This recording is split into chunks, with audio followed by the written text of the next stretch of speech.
Good morning. Welcome into 104.5 The Zone. Lovely to have you here. Hope your weekend was great. We got Lucas back from vacation. Jackson is still here. I'm trying to figure out what the hell are you doing in the studio? Why are you here? Well, good to see you. I came back to work, and I'm always a little discombobulated after a week off. So I come back in, and I'm doing my thing in the morning. Good to see Jackson. Good to see Robert. And That hurt. And the door to the control room is locked. Nope. Jackson takes my chair when I'm gone and won't relinquish it.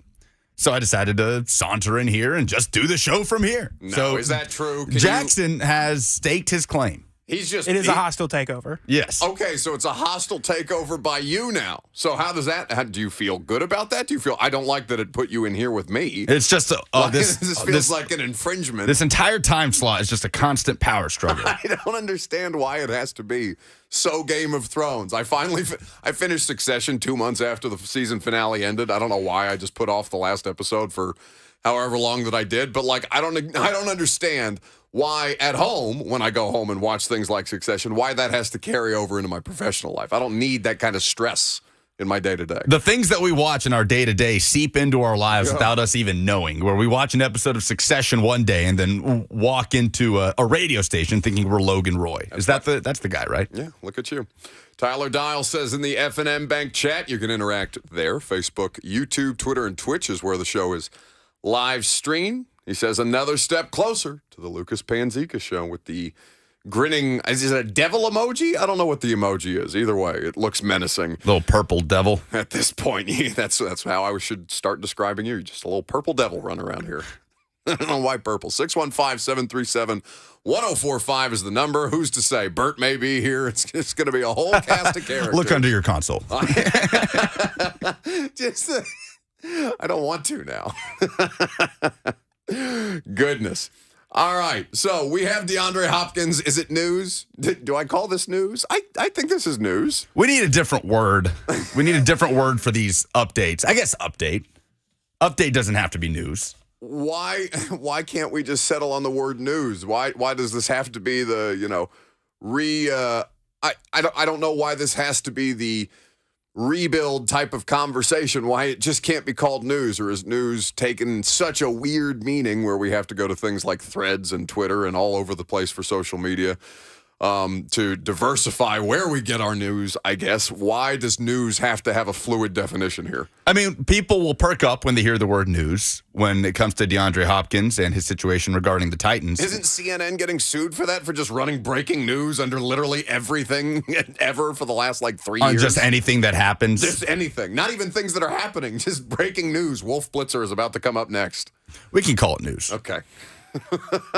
It's something. It is something. And we have not had hardly anything on DeAndre Hopkins in the last couple of weeks. You are correct. So let me give people the smack that they're craving at this point. Mike Reese of ESPN. He's the Patriots version of Teron Davenport, our friend and colleague. He's got a notebook, an NFL and Patriots notebook update. And, of course, the two teams who are in hot pursuit of DeAndre Hopkins' services, the two teams most publicly in pursuit of DeAndre Hopkins, the New England Patriots and your Tennessee Titans. So, in the third, I love, did you read this notebook, by the way, or did you just skip to the DeAndre Hopkins part? Did you read any of this?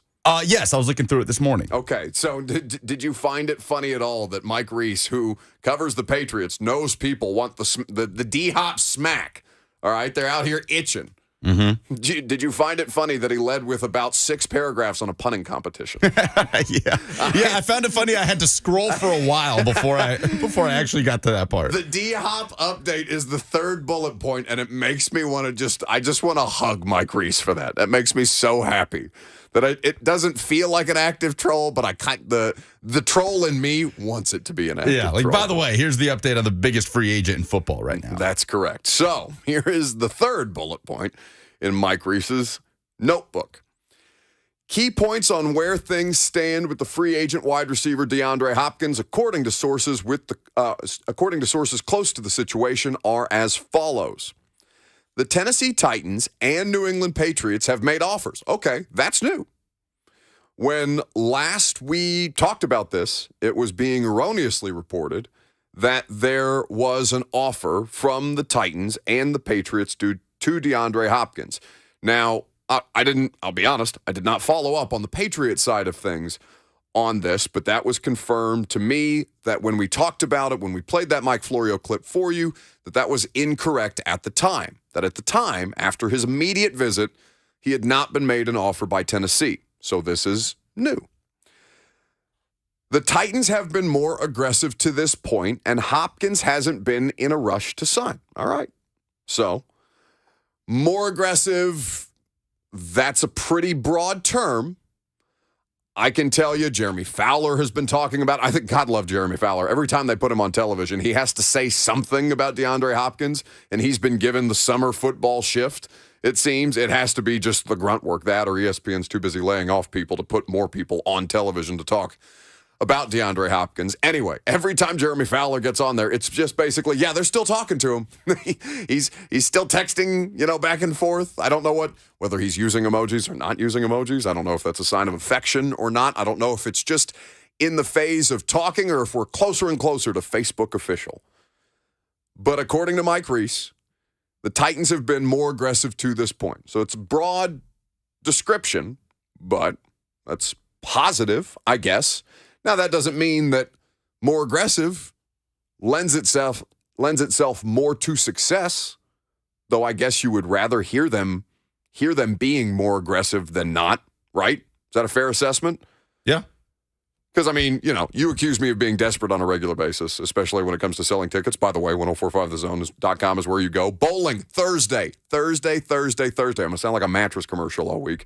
Thursday at Kings Bowl in Cool Springs to benefit Home Street Home. It's going to be an awesome time. 1045thezone.com is where you go for tickets. Get them today before they sell out. Don't be dumb. Don't get them on Thursday. Although you can, because 3HL will be broadcasting live from Kings Bowl from 3 to 6 before the bowling event starts at 7. It's going to be a banger. 1045thezone.com. You accuse me of being desperate often when I have tickets to sell to things. So maybe a football team that has just a slight whiff of desperation to them about the wide receiver position. Please like me. Please like me enough to play for my football team. Please, dear God. But now that's what Titans fans want to hear, is it not? Yeah, but I don't know that I don't know that works. A call to action in that building? Yes. Well, that's a bit counter to what they've been selling us, no?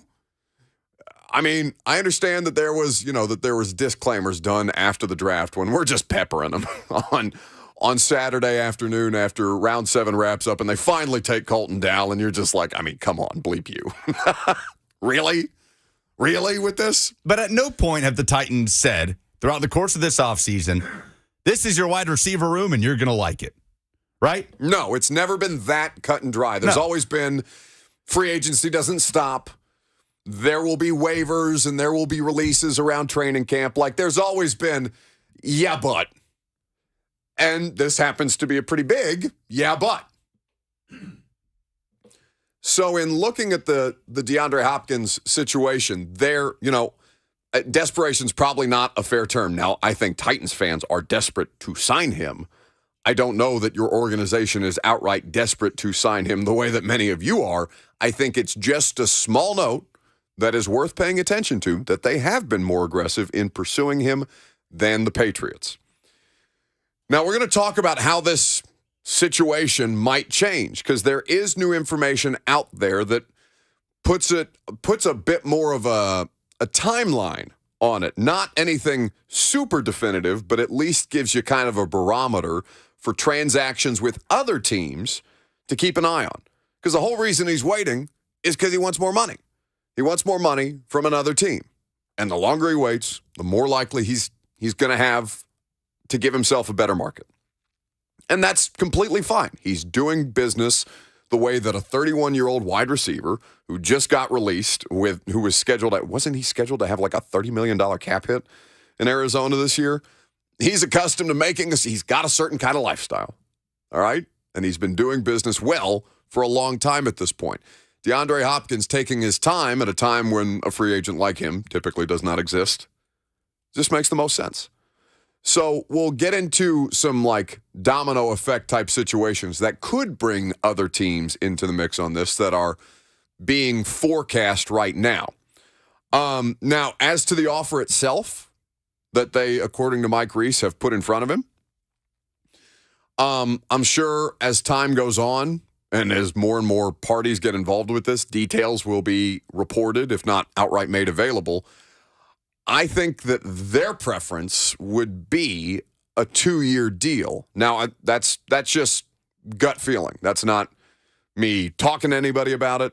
That's not me, reporting anything. I'm just saying, like, if I was them, I would favor a 2-year deal.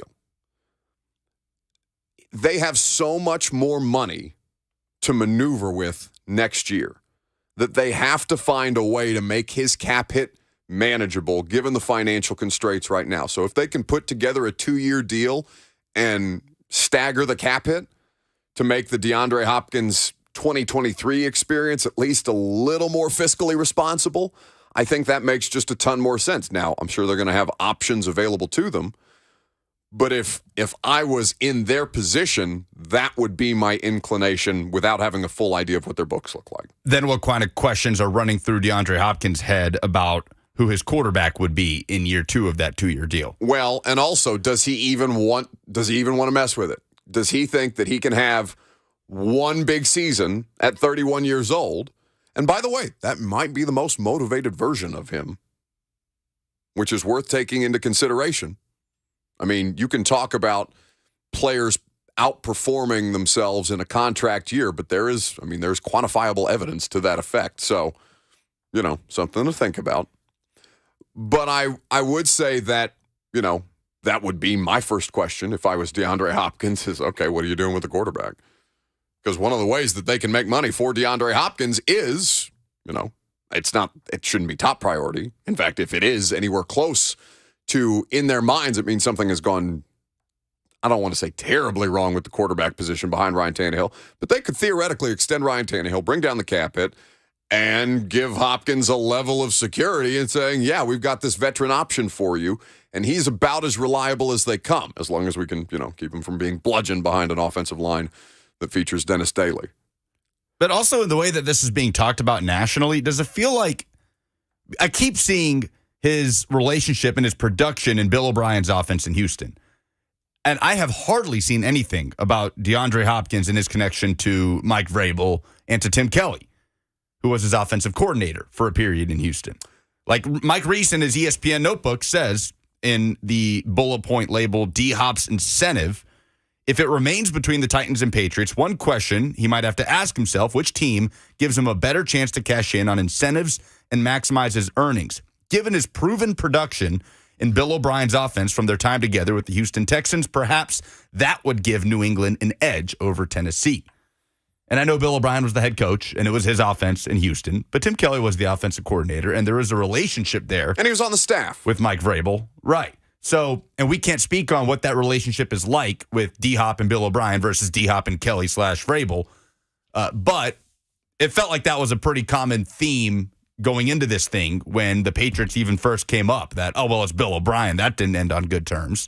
And that doesn't seem to be nearly as much of an obstacle as we initially thought. But it does feel like his connection to Vrabel and Kelly is largely being left out of this from a national perspective. Well, we can take a look at this. We can take your phone call, 615-737-1045. We also have to make, since Lucas is back from vacation, I don't know if you have any travel stories specific to this vacation. A lot of driving. A lot of driving? A lot of driving. It's unfortunate for you. Why would you do that to yourself? Anyway, we can get into logistical issues and this video that went viral of a woman screaming on a plane because it invokes my worst nightmares at this time of year, as well as your thoughts on DeAndre Hopkins. 615-737-1045. I'm Buck Reising. It's 1045 The Zone.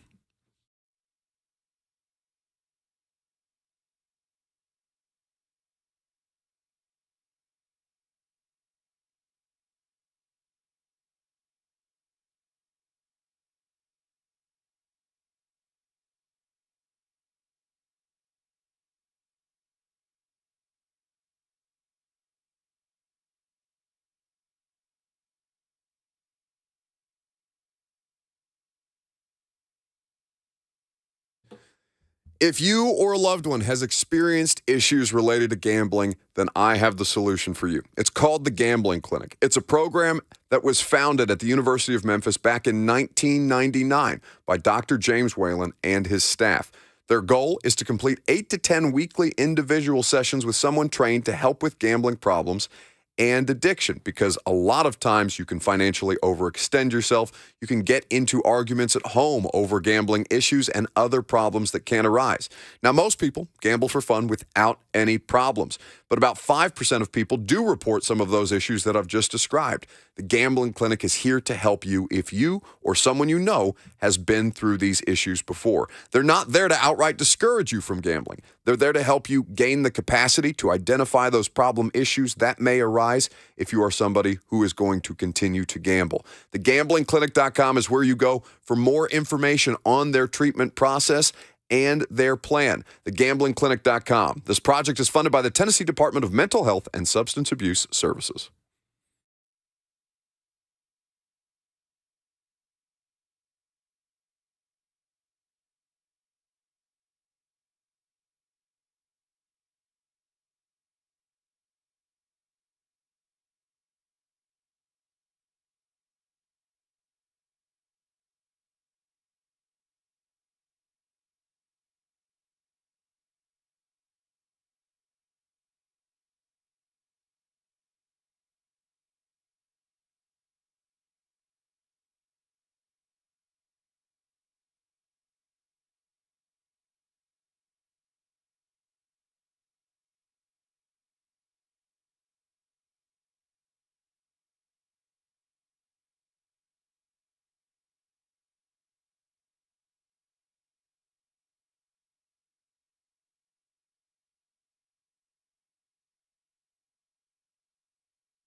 Oh, my God. I have a producer that listens? I said I wanted Paramore all week long. I bitched about the music because Jackson has a lot of things going on back there. Lucas is back from assignment. He's in studio with me for reasons that are inexplicable.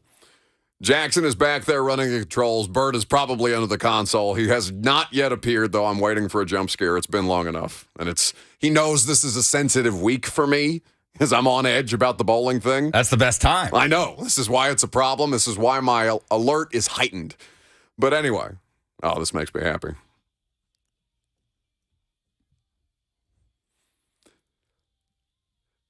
See, I don't understand why we can't have music like that, like music that's been done at least in the last 20 years. That's my only complaint about the 3HL library that seems to be everybody's emergency go-to, is it expired in 1998. I think Paramore's been touring now for 20 years or something like that, so it's not necessarily like new and modern music, but it's just something that makes me feel like we're not 100 years old. Anyway, so we're back together. And Lucas has come off of vacation. I don't know, you are not as comfortable sharing your personal life details as I am in ways that makes this funny often, I think. So I'm not going to ask you personal questions about your vacation, although it sounded lovely. It was lovely. Hilton Head Island. Great time. Megan and I went with some really good friends. Weather was beautiful. Whole area is beautiful. We had an amazing week. And so with you coming off of vacation, there's this video that's been going viral around the internet for the better part of a week, it feels like. In fact, it's kind of a shame that it took us this long to get here. I think things got quickly disrupted by the July 4th holiday. Speaking of disruption, what the hell are you doing in here? What? This is not... Yeah, in here you have to turn on your own microphone. See how that works? So mean. He puts his hand up. I don't understand why the two of you feel licensed to come in here now. This has been my safe space for 2 years. I know we got to make this into the fart dungeon. You try. This is like King Arthur's round table, man. You're like Sir Lancelot. Lucas is King Arthur. I'm another ancillary member of name another member of the round table. Can you name another one? Sir Galahad.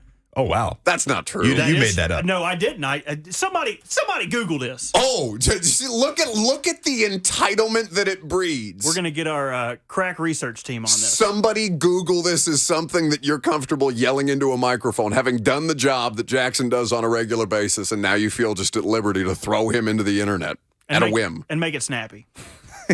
He's right.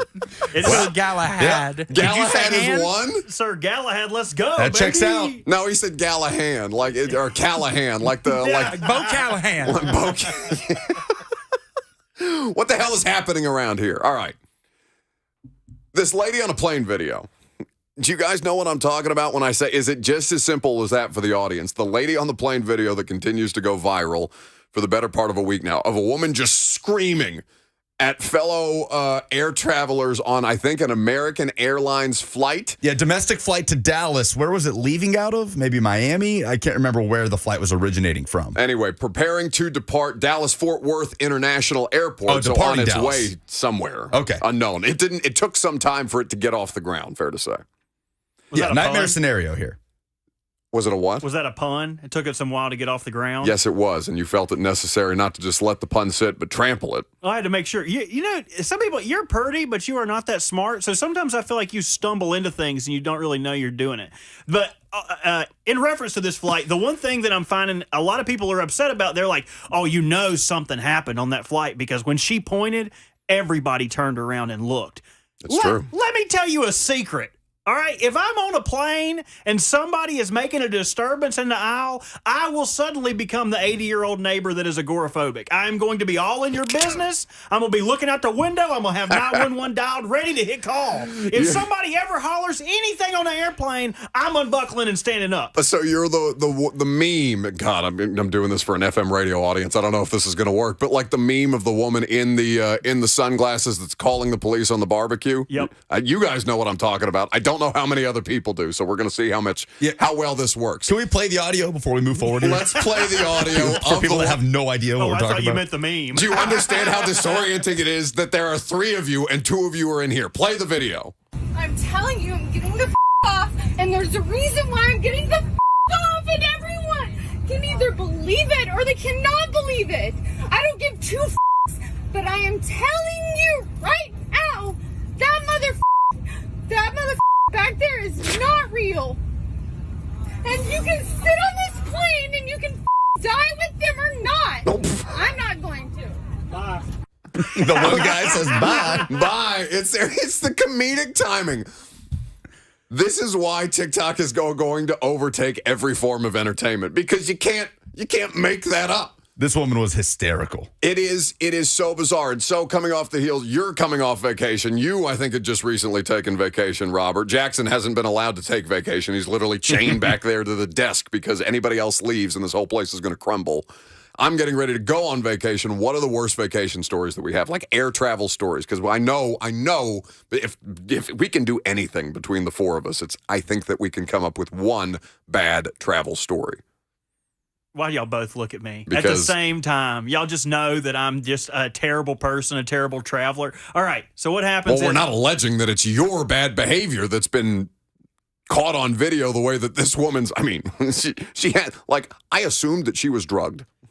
I've seen Final Destination enough times to know that if that happens, I don't care if I'm going to my granddaddy's funeral. Cheyenne, we're getting off the plane. Get up. We're leaving. I will not. Now, I have no problem being wrong and alive, but being dead and wrong, that's something I can't do. So my travel horror story, I don't think I've ever told this story on the air. So you guys are going to get a treat here. When I was a young, debaucherous young man, I was going to Jerry's World for WrestleMania. And as I was walking into WrestleMania, you know, you go through security, you hold your hands up, you're holding your wallets and keys and all that jazz. I look down and I see an envelope. There are 20s sticking out of this envelope. So I'm like, oh, if it's free, it's me, baby. So I bend over, pick the money up, walk through security. I get to the other side. I check it, $750. Oh. So I look to my buddy and I'm like, hey, we're about to have the best WrestleMania of all time. You're going to think I'm stone cold by the end of the night. I'm sorry, it was in the airport you found the money. No, not yet. No, I'm walking into Dallas, into Jerry's World. Okay. And going through security. On his way into the state. Okay. And somebody had dropped their envelope of money. Long story short. In an envelope? In an envelope. Okay. It was someone's pay. Someone had gotten paid from, I'm guessing, another wrestling event that weekend. As they were walking into WrestleMania, they happened to drop it. I wasn't looking for it. Finders, keepers, loser, weeper, cry about it. But it comes back to get me. So we have a great WrestleMania. We ride the bus back home. I end up, what's the best way? It's not on my record anymore. I passed out in the hotel lobby. I fell asleep in the hotel lobby on the couch. I was unresponsive. They called the drunk tank on me. They threw me in. I had a flight to catch the next morning, 7:30, back to Raleigh. I missed that flight. They do not let me out of the drunk tank, the cell, as I was trying to sleep it off. I'm so happy we just got you a full-time job. Oh, yeah, I've already signed the contract, too. So No takebacks. no takebacksies. Except there are, written in the language.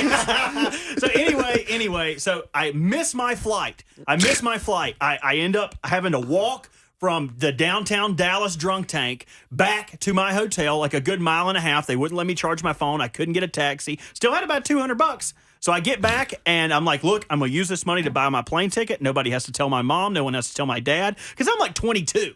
You know what I mean? I'm trying to get this out from underneath me without ever anybody finding out. So I go to buy the flight. I do it online, you know, like no problems. I get it. I get to the Dallas Fort Worth and I go to check in and the guy like chuckles a little bit. He goes, this flight's for next week, and starts laughing in my face. No. So now I'm glad you're laughing. I was not laughing. Delightful. So I have to call my mom at that point and be like, hey, I was an idiot. I burnt through all my money, even the extra money that I found on the ground. I need a flight home, and I don't know what to do, and I'm so sorry. You did not cry. Oh, 100%. You cried?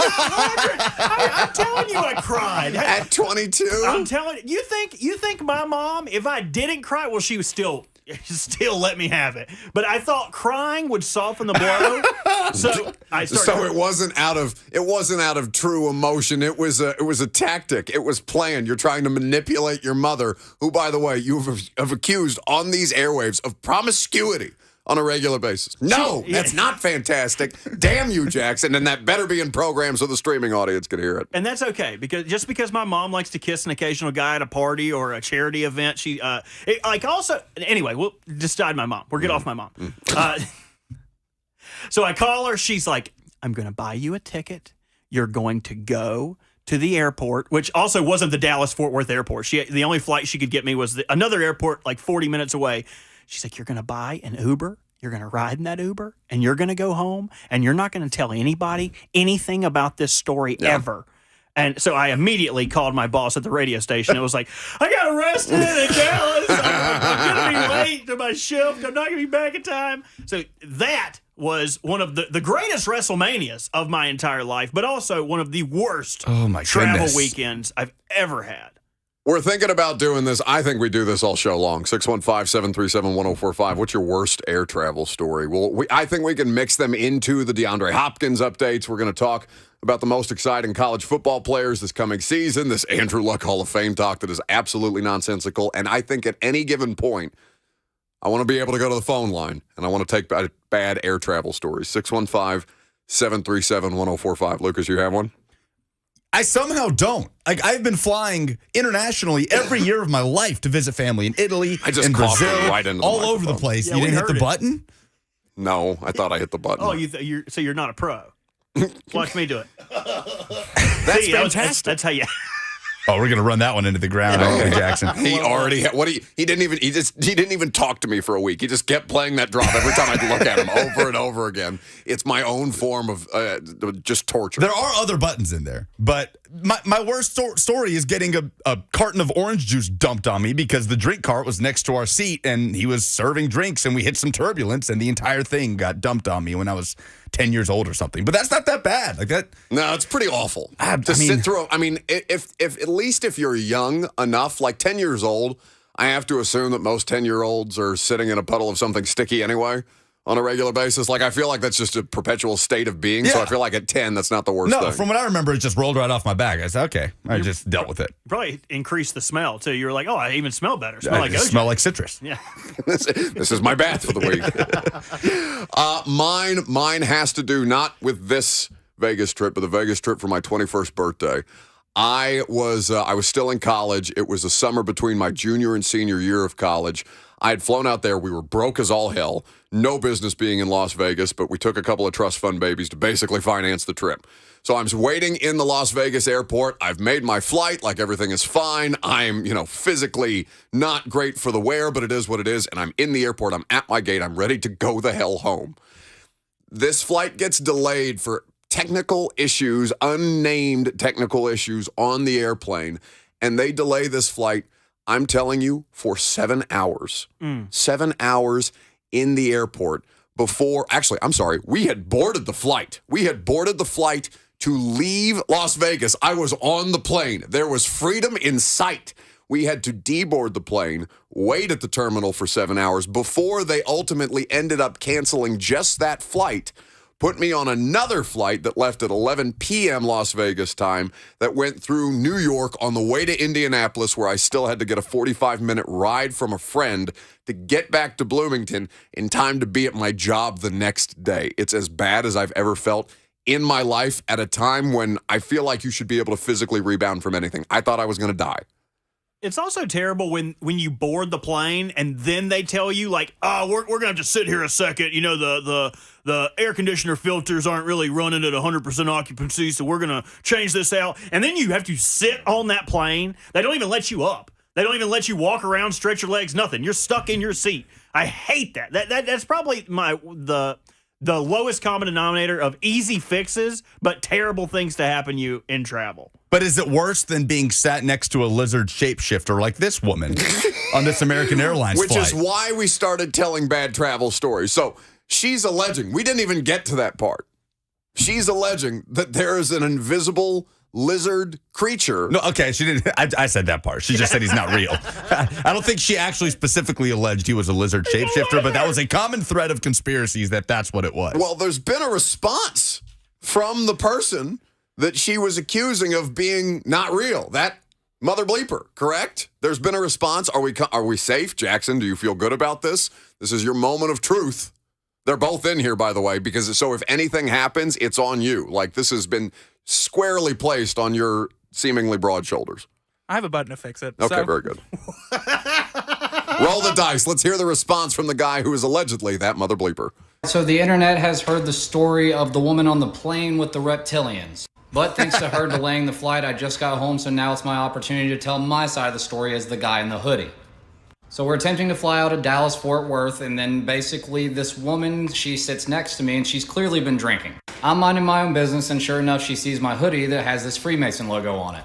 And on top of that, she noticed my ring, so she started to ask questions. Nothing dramatic, just asked me, do I know what these symbols mean? Why am I wearing it? What's the purpose? Yada, yada, yada. And long story short, I basically just say, hey, I'm a Freemason.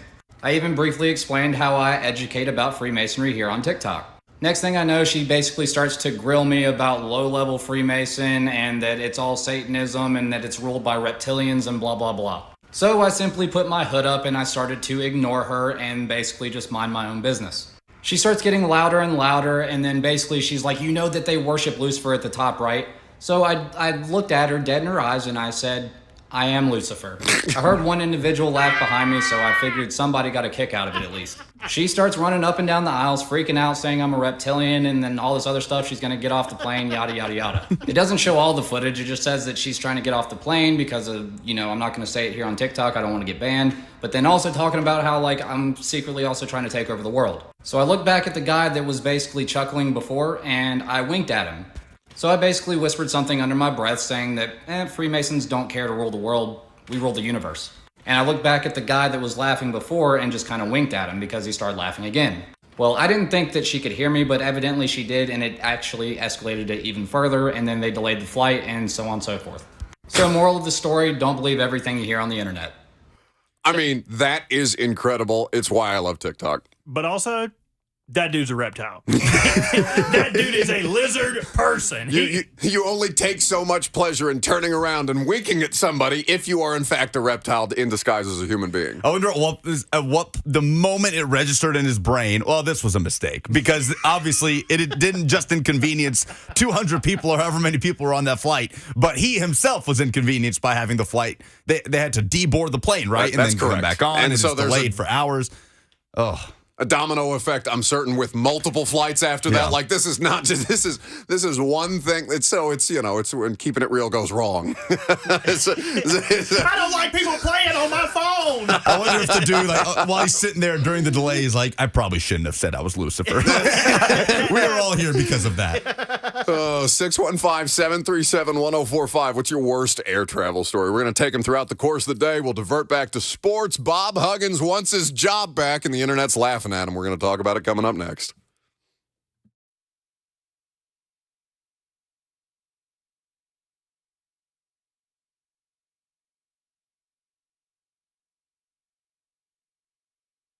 The Tennessee Men's Clinic is here to help guys as they age, as your body starts to change. One thing that can happen as a result is erectile dysfunction. The Tennessee Men's Clinic has treated thousands of men in this area, and they are here to help you. They have an experienced staff who will work with you to find the best treatment path for you as an individual, because no one-size treatment fits all. They have 2 locations, the original office downtown, just right here close to us in Midtown, or in Cool Springs, where you can find their newest offices. The Tennessee Men's Clinic has a variety of different options to get you back to performing like you haven't in years. So check out their online information today at thetennesseemensclinic.com.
Welcome back on this Monday. Hope you had a wonderful weekend. 615-737-1045 is the number if you want to interact. There is DeAndre Hopkins news out there. We started the show with it. We'll come back around in the noon hour to get to the latest. But with the discussion that we were having, given the viral video of this woman freaking out about a reptilian satanic Mason? What are they called? Freemason. Yeah. Freemason. On her plane that was antagonizing her a little bit, which caused a freak out, that caused a delay in flight and caused, all kinds of situations. Which I respect that response, by the way. Like, if a woman is coming at you with that type of stuff, you got to mess with her a little bit. But obviously the consequence was probably greater than he anticipated. So you would further antagonize on an airplane somebody like that. I mean, you got to get some entertainment out of it. Otherwise, No. you're just going to have this woman next to you berating you the entire flight for your tattoos. Like, it was the tattoos, right, that set her off? Because the guy's face and arms and hands were covered in tattoos with these symbols that were concerning her that she was asking about. And so he's like, I'm there. I'm going to deal with this anyway, so I might as well have a little bit of fun with it. I don't want to talk to anybody on an airplane. Yeah, me too. I don't want to honestly. talk to anybody at all. And like, it's something, especially on like Titans travel flights, right? When we're in the airport for a 5 a.m. flight coming off a road game where they, at least in the last couple, where they've lost 7 in a row and I've been working till 2 a.m. And, there's people in the airport that want to talk about Ryan Tannehill and Malik Willis and stuff like that. Like, I want to pull my hoodie over my head and hide from the world on every airplane that I've ever been on. But I understand, like, a degree of entertainment. It's just, I don't think you can trust people to have a sense of humor. I mean, sense of humor on airplanes is probably a tricky line anyway. Just is a very, very sensitive environment, just typically. As somebody who's been racially profiled in my life for getting on airplanes, I would say that people do have a heightened degree of sensitivity, rightly or wrongly. But I don't feel like I would feel the need to jack with somebody that way on an airplane just to get a giggle out of it to tell my buddies later. So there's no person sat next to you on an airplane that you would talk to? Like, there's not a single person that I would engage? Yes. Not a one. If Bob Huggins is next to you on your next flight, you're not going to ask him any questions. Not going to try to clear up anything that might be going on with him in West Virginia. I would like to know why he thinks he can get his job back. This is something there were not a ton. Long weekends, you tend to get distracted. But there's not one thing in sports that jumped and grabbed my attention this weekend like this Bob Huggins story. So, the headline from ESPN.com, former coach Bob Huggins says he never resigned at West Virginia. All right, so if you remember, did we play the audio? I think we did. We did. We bleeped the audio. Right. So, Bob Huggins had a DUI arrest on the heels of not being fired for uttering racially charged, homophobically charged, and culturally charged, religiously charged, shall we say, slurs very comfortably on FM. I don't know if it was FM or AM. It was a Cincinnati radio station where he was talking about the fan base of Xavier, which is located in Cincinnati. Yeah. So Bob Huggins does not get fired, does not quit his job, does not resign after the homophobic slurs, right? So then he gets a DUI, and people who have covered basketball for a long time have said after the fact, I don't know why this wasn't discussed beforehand if Bob Huggins is having problematic behavior around drinking or alcohol specifically, but apparently this is a known thing. And Bob Huggins has had a DUI incident before in his past. Like, this is, there's a pattern of behavior. So he gets the DUI on the heels of this, and allegedly, he did announce his resignation. Here's the letter. He addresses it to Mountaineer Nation. On June 17th, Bob Huggins put out this statement with the opening sentence that says, "Today I have submitted a letter to President Gordon Gee and Vice President and Director of Athletics Ren Baker informing them of my resignation and intention to retire as head men's basketball coach at West Virginia University effective immediately." He says, "My recent actions do not represent the values of the university or the leadership expected in this role. While I have always tried to represent our university with honor, I have let all of you and myself down. I am solely responsible for my conduct. He apologizes. He goes on to talk about what an honor it was to coach West Virginia, yada, yada, yada. So he put out a public statement announcing his resignation and retirement from the head coaching job at West Virginia, effective immediately, 3 weeks ago. He's now demanding his job back. He's saying that it didn't happen. It's like the lady on the airplane, saying, that guy's not real. It's fake. It's fiction. I mean, this has been deployed as a political tactic as of late, where it's just saying, what's the line? I wish we had the drop. I did everything right and they indicted me. It's basically that. Chad on the F&M Bank chat says Huggins acting like he didn't resign is like a George Costanza bit from Seinfeld. Like, this is an episode of Seinfeld where he says he didn't actually officially resign, and he will sue the university if he's not reinstated as the head coach at West Virginia. So this is a letter obtained by ESPN. David A. Campbell, an attorney representing Huggins, said Huggins' resignation correspondence with the school did not come from him, but from his wife, June Huggins. So Miss June got out there and said, Bobby, you're coming home, big fella. We're gonna shut all this bleep down.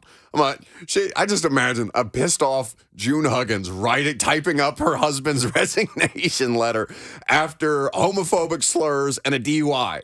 Well, remember the very shameless homophobic slurs that he doubled repeated down multiple on. times. Yes. Like, not a slip up or a tweet dug up from 10 years ago. Very intentional by Bob Huggins. That got him a 3-game suspension and a $1 million reduction in his salary. Mm-hmm. And then it was after that he was arrested for DUI. That came, almost 2 months after he made that appearance on that Cincinnati radio station. So Bob Huggins is claiming that because his wife put it together, that he himself, Bob Huggins, never gave a quote-unquote formal resignation. Based on press statements, it appears that WVU is taking the position that Coach Huggins voluntarily resigned and terminated the employment agreement in advance of April 30th, 2024, the day his current contract was set to expire. However, although the press statements purport to have resignation communications directly from Coach Huggins to you and or the athletic director, Coach Huggins has never communicated his resignation to you, the athletic director, or anyone at WVU. To the contrary, we understand that the purported resignation is incredibly based on a text message from Coach Huggins' wife. I want all of this to be true. This has to be buyout related, right? This has to be, okay, you know what? Just fire me. Fire me so I can get my money. Although you would think West Virginia should be able to fire him with cause with everything that's happened over the last couple of months. But unless Bob Huggins actually just wants to keep coaching basketball, which seems insane to me with everything that's happened, then this has to be some sort of play for, okay, you don't want me to be your coach? Pay me money. Pay me the rest of my contract. 615-737-1045. What's your worst air travel story? Foster in Nashville is next. Hey, so when I was 22, I had never been on a plane before. And I'm originally from Alabama, and I had never been west of Mississippi. And so I fly to Los Angeles, the summer after my first year of law school. And on the flight back, I was flying with a budget airline that I'm not going to say, and there was a pilot strike. And I had 8 consecutive flights canceled, and I ended up being stuck in LAX for 5 days. And I would just have to just sit next to the terminal, and I would wait until an hour before my next rescheduled flight, and it would get canceled. And then I would just have to pass the time by walking around those underground tunnels, underneath the terminals, that connect them at LAX. And I learned my lesson that you pay for what you get when you fly, but it was hard, that being the first time I had ever flown before. Yeah. But them's the breaks. That's exactly right, Boris. Thank you. I love it. Okay, if we can use Boris Johnson, then I kind of want to use they indicted me. We'll find a Biden one, too. We'll give equal time. It'll be funny, all right? The presidential election cycle is not that far away. I think we can have a lot of fun with this. But, yeah, that's tough. 5 days in LAX. There is no worse hell on earth than being stuck in an airport. Yes, when you're ready to get home, especially on the way home, from whatever you've been doing, whether it's work-related, whether it's even like fun trips where you're just exhausted, you're worn out, you've been having a great time, you've been, participating in whatever recreational things you've been participating in, and you just want to get the hell out of there. Agent S. on F&M Bank Chat says, man's flew Spirit and lost his spirit. Buddy, this last time to Vegas, I flew Spirit Airlines. I was walking to the terminal. Apparently, Spirit has its own destitute wing off to the side in BNA where they keep all the tumbleweeds. Literally, I swear to God, it's the one wing of BNA that's not being renovated. And I'm walking that direction. There is a sea of humanity walking opposite the direction of me, and some woman who's clearly irritated just saying, "You're going the wrong way. Flight's canceled." And I'm looking around. I'm like, oh my God, after I've spent a week bitching about this Vegas trip, I'm like, this is a sign. I'm not going to Vegas. This flight's been canceled. It wasn't your flight. It wasn't my flight. It was a flight because I saw two guys who listened to the show. They wanted to stop and chat. They were on their way to Phoenix. They had been there all morning, and it took them That flight got canceled. That flight got canceled. It took them 7 hours before their flight finally got canceled. What business does this woman have yelling at a mass of people in an airport, turn around, your flight's canceled? It's just... You have no idea where these people are going. Again, this is why you seem comfortable chatting with people at airports, and I do not because they are unhinged. 615-737-1045. We're going to continue. Tennessee has announced who they are bringing to Nashville for SEC Media Days.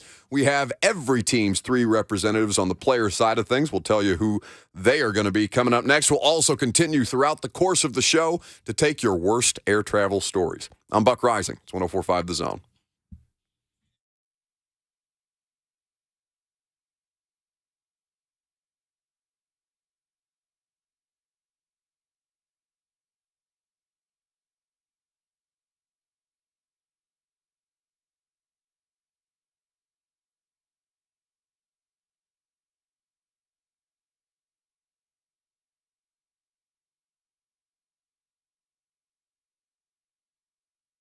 The Big Machine Music City Grand Prix, August 4th through the 6th. The streets come alive in downtown Nashville, and you're going to want to be there on either all 3 nights or at least one of the 3 nights that IndyCar takes over Music City. New this year in 2023 is the Turn 9 Club. That's where we're going to be hanging out with the whole 104.5 The Zone crew in the Big Machine Music City Grand Prix Turn 9 Club. It's got all the bells and whistles with IndyCar paddock passes included, so you can get up close and personal with the cars. Really, really cool experience. It's also all-inclusive. Food from Edley's Barbecue and Poncho and Lefty's Cantina. Beer and wine and all the non-alcoholic beverages that you could want. You can see the cars race around Turn 9 with stunning views of the backstretch. There's no other experience like the Turn 9 Club at the Big Machine Music City Grand Prix. You can get your single-day passes, 3-day passes, or premium hospitality to come hang out with us at MusicCityGP.com.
It is 11:04. Good morning. I'm Lucas Panzica. The DeAndre Hopkins sweepstakes continues as the latest report came from Mike Reis of ESPN over the weekend, stating that as the Titans and Patriots continue to pursue the 31-year-old receiver, the Titans have been the more aggressive team between the two, but Hopkins remains in no rush to sign. Major League Baseball, the MLB draft got underway on Sunday. Tennessee pitcher Chase Dolander selected with the 9th overall pick to the Colorado Rockies. Vanderbilt outfielder Enrique Bradfield Jr. went 17th overall to Baltimore. U.S. men's national team pushed past Canada in the Gold Cup quarterfinal on Sunday night, winning in penalty kicks to advance and face Panama in the semifinals on Wednesday. Nashville SC winger Jacob Schaffelberg scored his first career international goal for Canada in extra time. For all your foundation repair and waterproofing needs, visit USSTN.com. Breaking news at once on your home for the Titans and Vols. This is 104.5 The Zone.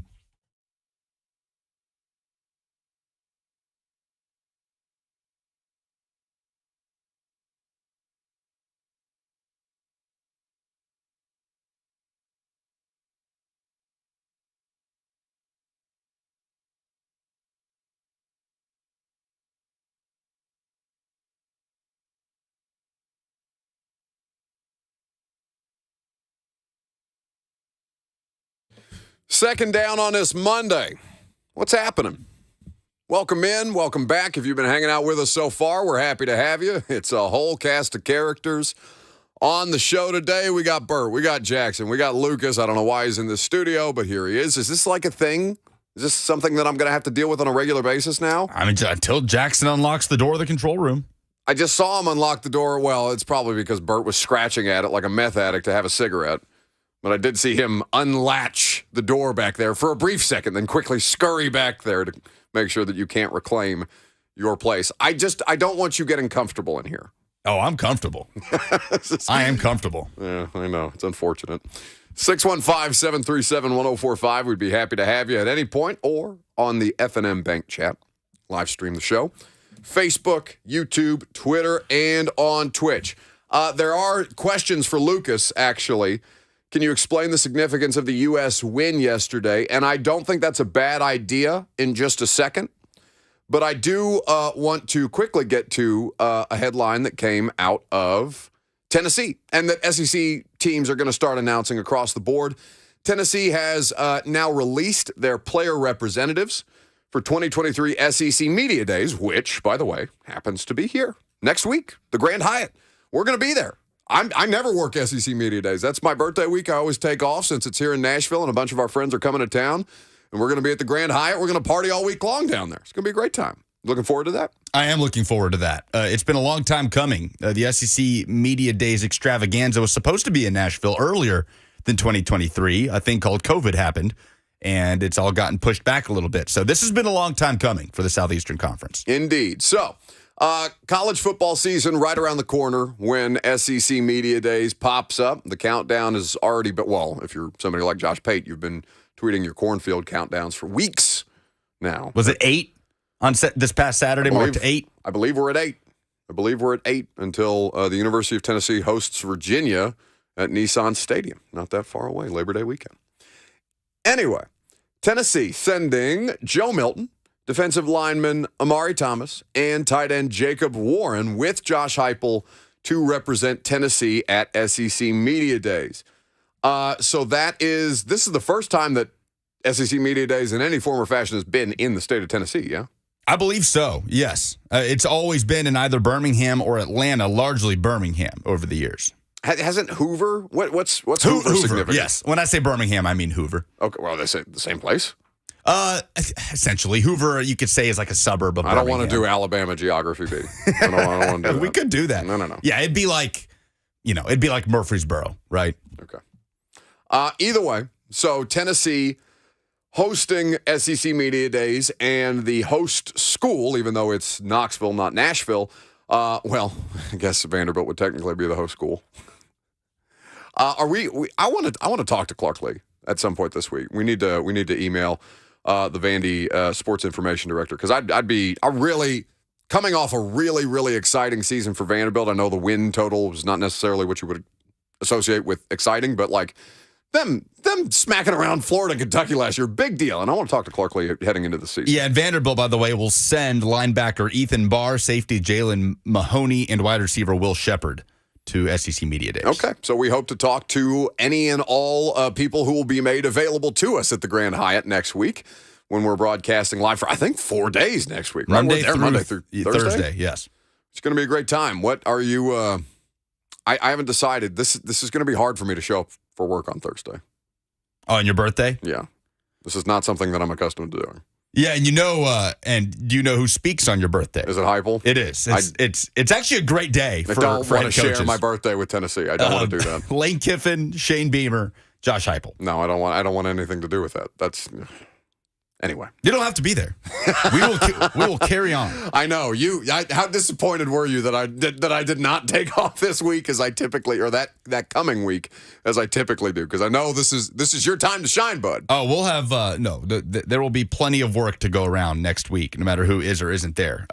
No surprise here in these three players that Tennessee is sending, though. Joe Milton, you figured, would be in the mix. Omari Thomas is the guy that defensive line coach Rodney Gardner has, I won't say called out, but mentioned his name a little bit, in that he just wanting to get a little bit more out of him as a leader, as a vocal leader, pushing the rest of that defensive line group. It's felt like Tennessee has had a very clear-cut guy in that regard over the last couple of years, and I think Gardner wants Omari Thomas, the Memphis native, to be that guy this year for Tennessee, who has a fairly deep defensive line rotation, a lot of able bodies, not so much that guy that you look at as a preseason all-SEC, no doubter, but Omari Thomas certainly needs to be a leader of that group, and that's indicative here of Tennessee sending him down to Nashville. So Milton's going to be the main attraction, though. Yes. Without question. He's one of 5 quarterbacks that's going to be attending this thing.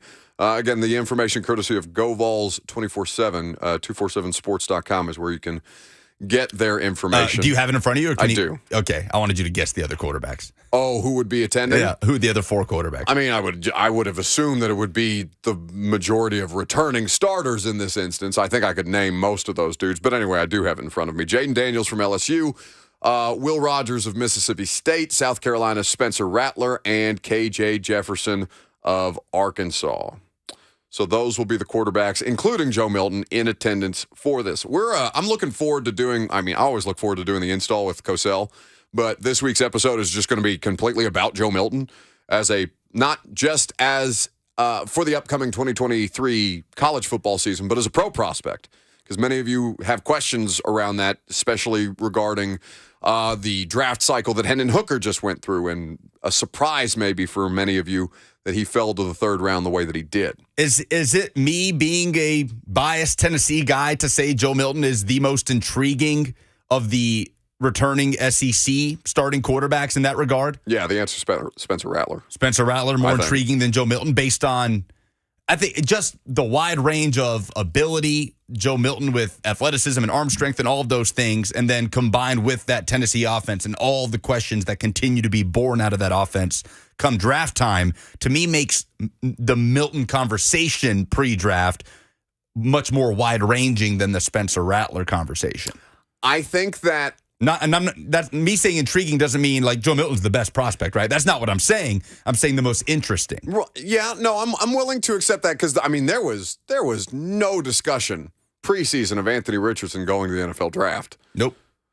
So Anthony Richardson and Milton are going to get comparisons just because of size, athletic gifts, arm talent, or arm strength, rather. Maybe arm talent is something that needs to be refined on both of them to a degree. But, like, there's going to be Richardson comparisons drawn to Milton all year long. And I think coming off the draft cycle that we just did, I think that you may be correct there, because we've already gone through the offseason of Spencer Rattler pro prospect hype. Right, and that flamed out really, really big. Yeah, it feels like we've been doing that for now years. Sure, but I do think college people are going to be more interested in Milton, and I think people who cover the league are going to be trying to figure out, all right, can Spencer Rattler be the guy who many NFL teams thought he could be? Can we solidify our scouting in a pretty, I don't want to say complicated, but an interesting quarterback class with this upcoming draft, which we're going to talk about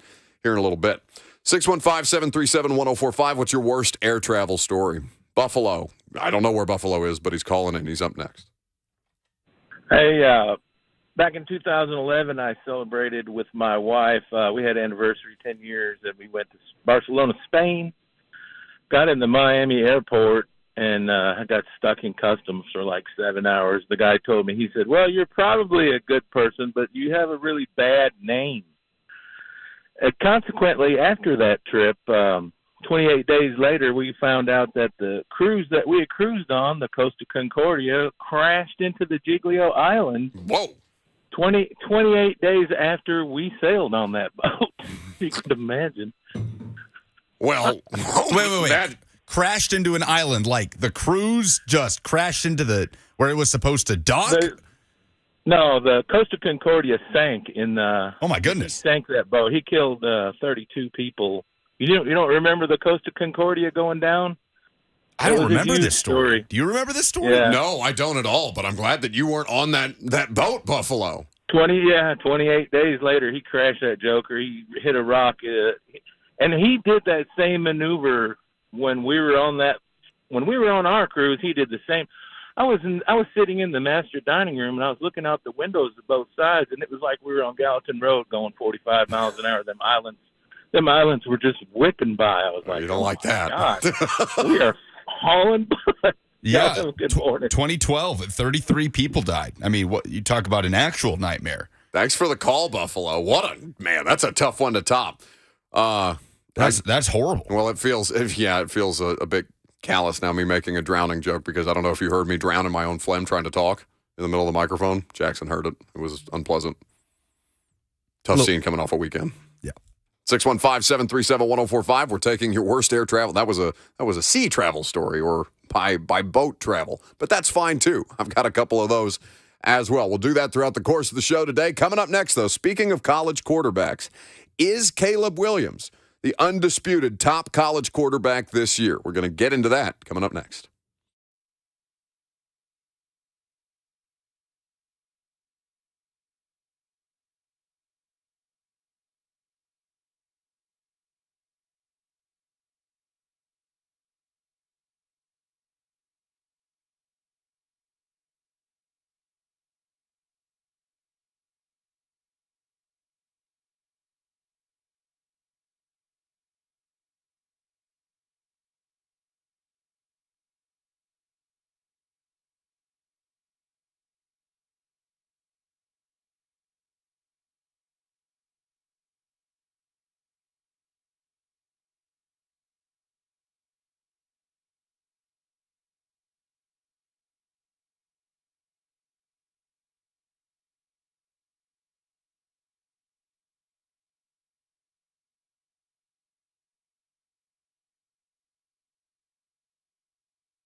Now, if you can't do Paramore, I'm good with Post Malone. What are you doing this alphabetically today? Is that what happened?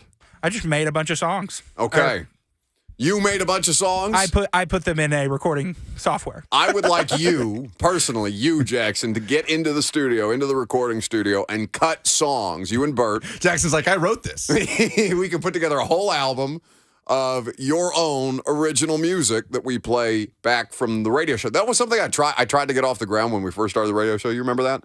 To have people send us original music because we live in Nashville. And I thought, oh, that'd be cool.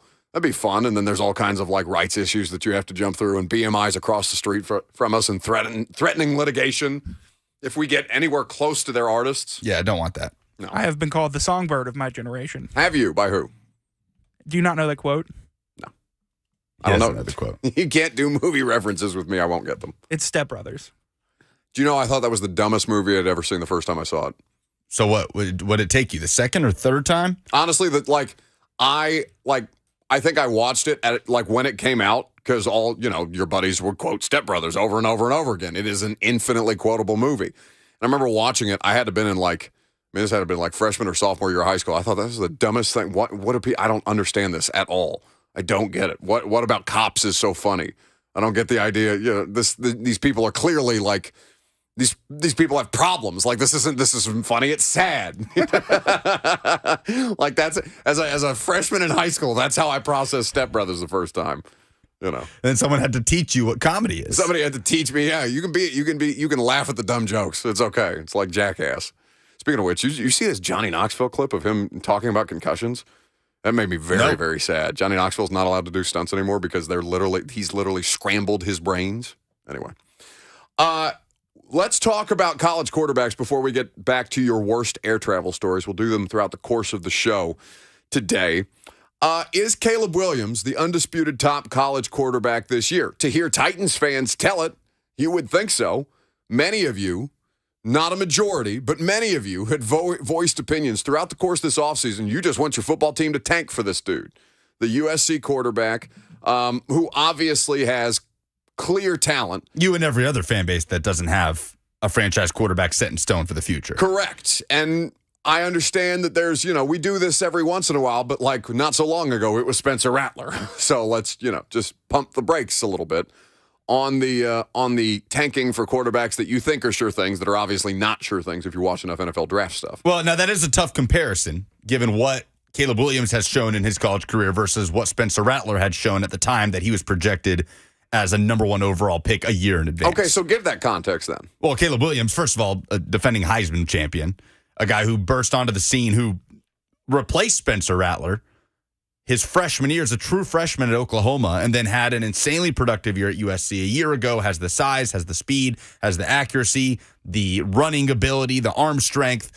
Caleb Williams and the season that he put together for USC last year, obviously far greater than anything Spencer Rattler has accomplished with a season-long sample size. Spencer Rattler showed flashes in 2020. Spencer Rattler came into 2021 potentially as that guy that you could think of as a number one overall pick, and that flamed out very, very quickly. Caleb Williams had something to do with that, leading Oklahoma on that crazy comeback win over Texas in the Red River shootout a couple of years ago in the Cotton Bowl. So Caleb Williams at this point deserves this. He deserves this, I guess, what are we calling it? Superlative title? I think that's fair. Of the best returning quarterback in college football. He won the Heisman. He's back next year. He's sitting right there at the top. And I'll pull up the Heisman boards, betting boards for 2023. While you do that, though, remember the discussion we had around Hendon Hooker and Will Levis, right? Because Cosell and I did a podcast, I think at some point last offseason, where Greg said Will Levis has the potential to be the number one overall pick. Like coming off the 2021 season, prior to 2022 going down the way for Levis that it did, Greg's position was based on the things that NFL teams are going to be looking for and the offense that dude runs, he can go first overall. Now, he ultimately didn't. Obviously, we saw how it played out. The Titans traded back up in the second to get him 33rd overall. But the difference between, because you just called Caleb Williams the best returning quarterback in college football this year. And my position has always been the best college football quarterback does not always lend itself to the best pro prospect. Now, we are talking, for the purposes of this exercise, about the top the undisputed top college quarterback this year, and we're saying that that's Caleb Williams. Yes, full stop. Yes. Who are the other names? So it's Drake May in North Carolina. It's Bo Nix. Bo Nix, who's been in college football forever.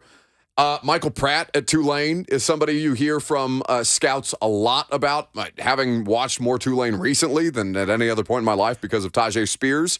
I've just started to learn more about Michael Pratt. Okay, but where are you right now? Are you sticking with this pro prospect mentality, or No. are you talking about?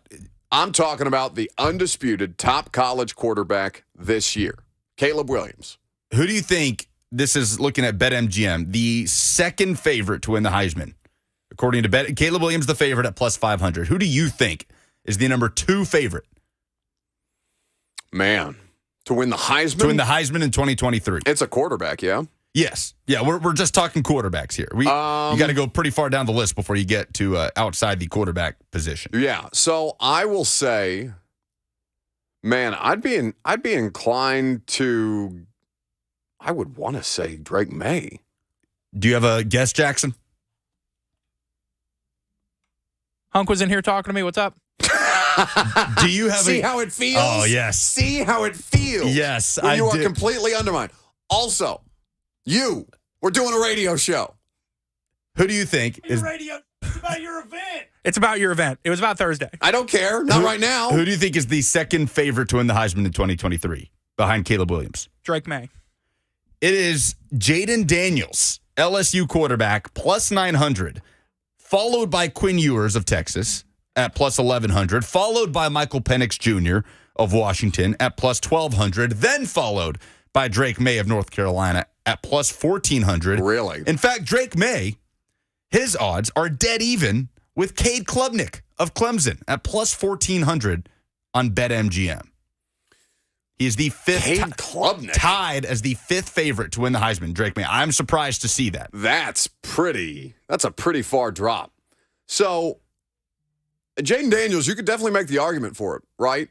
I mean, Joe Milton is going to be talked about as the most intriguing prospect, pro prospect, I think, of this college football quarterback class. But again, talking about the best college football quarterbacks, one, there's going to be a discussion around Joe Milton because of the offense that he plays in. The question is, can he fit within the structure of the system that they run to be able to operate it at, if not Hendon Hooker's level of efficiency, somewhere close, so that this can continue to be beneficial for the University of Tennessee and not to their detriment the way that it was the last time we saw Joe Milton try to operate this offense as the starting quarterback, right?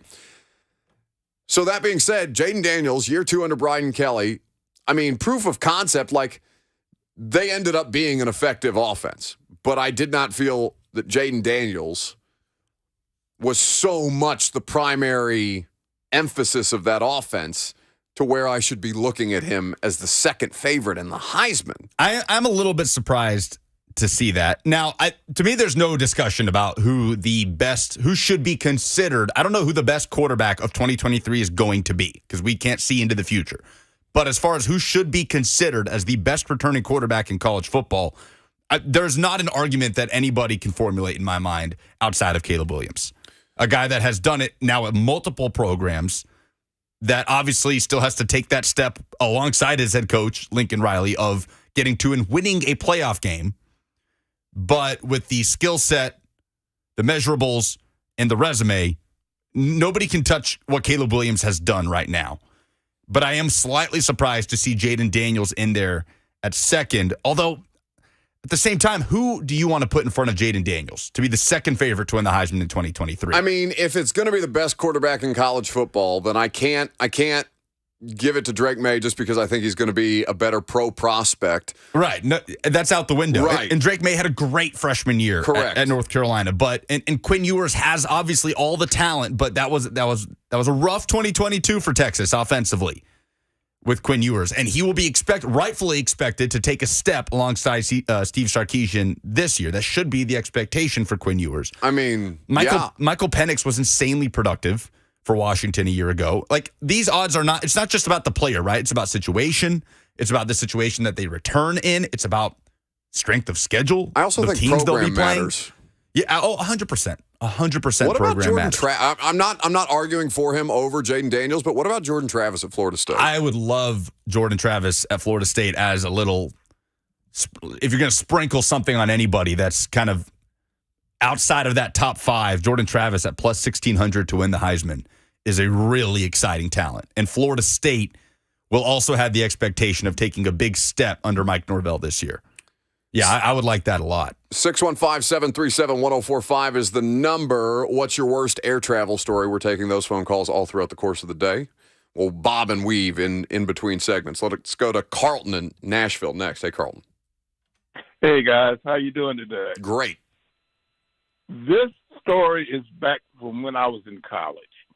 Eastern Airlines was still a thing.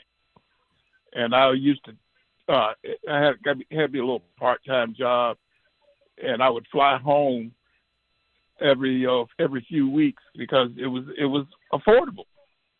Well, anyway, I'm heading back to Atlanta from Nashville. We take off from B&A, and as you know, the flight to Atlanta is basically straight up and straight down. It's just a parabola. We get up to height, and all of a sudden we hit an air pocket of some kind, and the plane just drops. Oh, my God. I mean, just drops. And I sit up there and look at the flight attendant, and she's floating down the aisle and comes down in some guy's lap. She turns white as a sheet, heads up into the cockpit, and never see her again the rest of the flight. Hell no. I look at the guy beside me, and I understand the meaning of the word white knuckles because he has a grip on the seat that I was expecting to burst through the skin. So I look around, and I reach down, and I grab my seatbelt, and I pull it really, really tight. And he looks over at me and says, "What are you doing?" I said, "Well, if we go in and there's nothing we can do about this, at least they'll be able to identify me from the seat number." And he looks at me, and I see the blood drain out of his face. So in my mind, I say goodbye to my girlfriend. I say goodbye to my mom. And, I'm just along for the ride. Well, we pull out and land. And, again, I have not seen the flight attendant. Didn't even see it when we were exiting the plane. Yeah. No way. But thank you for the call, Carlton. We appreciate it. That sounds horrifying. Be kissing the ground when you get off that plane. I mean, the idea of kissing the disgusting airport floor. Where you would contract immediately several diseases that are probably fatal. But I would say that is my worst nightmare, is that kind of experience on a plane. Can you imagine, having to mentally process, I'm saying goodbye to everybody that you love in your own head because you can't reach them. Your texts aren't going through. You probably don't have Wi-Fi at that point. If your plane is just falling from the sky, nightmare. So we're going to mix those three, those into the show today. That is nightmare fuel. While we talk about top quarterbacks in college football and DeAndre Hopkins trying to bait the Chiefs into the Titans-Patriots sweepstakes. At this point, 615-737-1045 is how you tell us your worst air travel stories. You want to hear Jordan Travis's stats from 2022? I do, please. And are you officially labeling Jordan Travis your sleeper pick to win the Heisman? I like. Why are you smiling at that? You don't think I'm capable of doing something like that? I love this. I love that we've evolved you to the point of that I know who Jordan Travis is. Yeah, sleeper picks to win the Heisman on July 10th. Yes, Jordan Travis for Florida State. A year ago, 6'1", 201-pound quarterback, threw for 3,214 yards, 24 touchdowns, and 5 interceptions. He had a completion percentage of 64%. He ran the ball 82 times for 417 yards and 7 touchdowns, averaging over 5 yards per carry. In comparison, Caleb Williams, in a Heisman Trophy winning season, completed over 66% of his passes for 4,537 yards, 42 touchdowns, 5 interceptions, and he rushed for less yardage, 382 yards, but more touchdowns with 10. The distinguished gentleman in the F&M Bank chat, where you can interact on YouTube, Facebook, Twitter, and Twitch, says Carson Beck. Carson Beck. You have been warned. It's like Beetlejuice. So the Georgia quarterback in his freshman year is the presumed starter. Yes. Is going to be the person that we're talking about as not just a presumed starter, but a Heisman sleeper candidate. He's in there. I mean, Carson Beck, you have to go down to. You think just by nature of being on the two-time defending national champion? I don't think it's a bad reason to put him in there. I mean, Stetson Bennett, though Stetson Bennett wasn't ever going to win the Heisman despite being the best. I mean, not the best quarterback, but the quarterback of the best team in college football. He wasn't ever going to win, but he certainly was in the discussion for exactly that reason. Yeah, sure. And Carson Beck is the 11th favorite per BetMGM at plus 2,000. He's behind J.J. McCarthy and in front of Kyle McCord, the presumed starter at Ohio State, and in front of Joe Milton, who sits at plus 2,500 to win the Heisman. So that is the 13th best odds on BetMGM. Bill in Laverne wants to talk about the Heisman. We'll get back to air travel calls a little later on. Hey, Bill. What you got for us, bud? J.J. McCarthy from Michigan. That's your dark horse, or are you just saying a name and then sinking back into the shadows, or what's the logic behind JJ? It's a dark horse. It's definitely a dark horse. So, JJ McCarthy is an interesting case study because of the offense at Michigan specifically, and that would be the thing that I kind of look at. It's not going to be built around him. And thank you for the call, Bill. You can place that same conversation around Carson Beck. Yeah.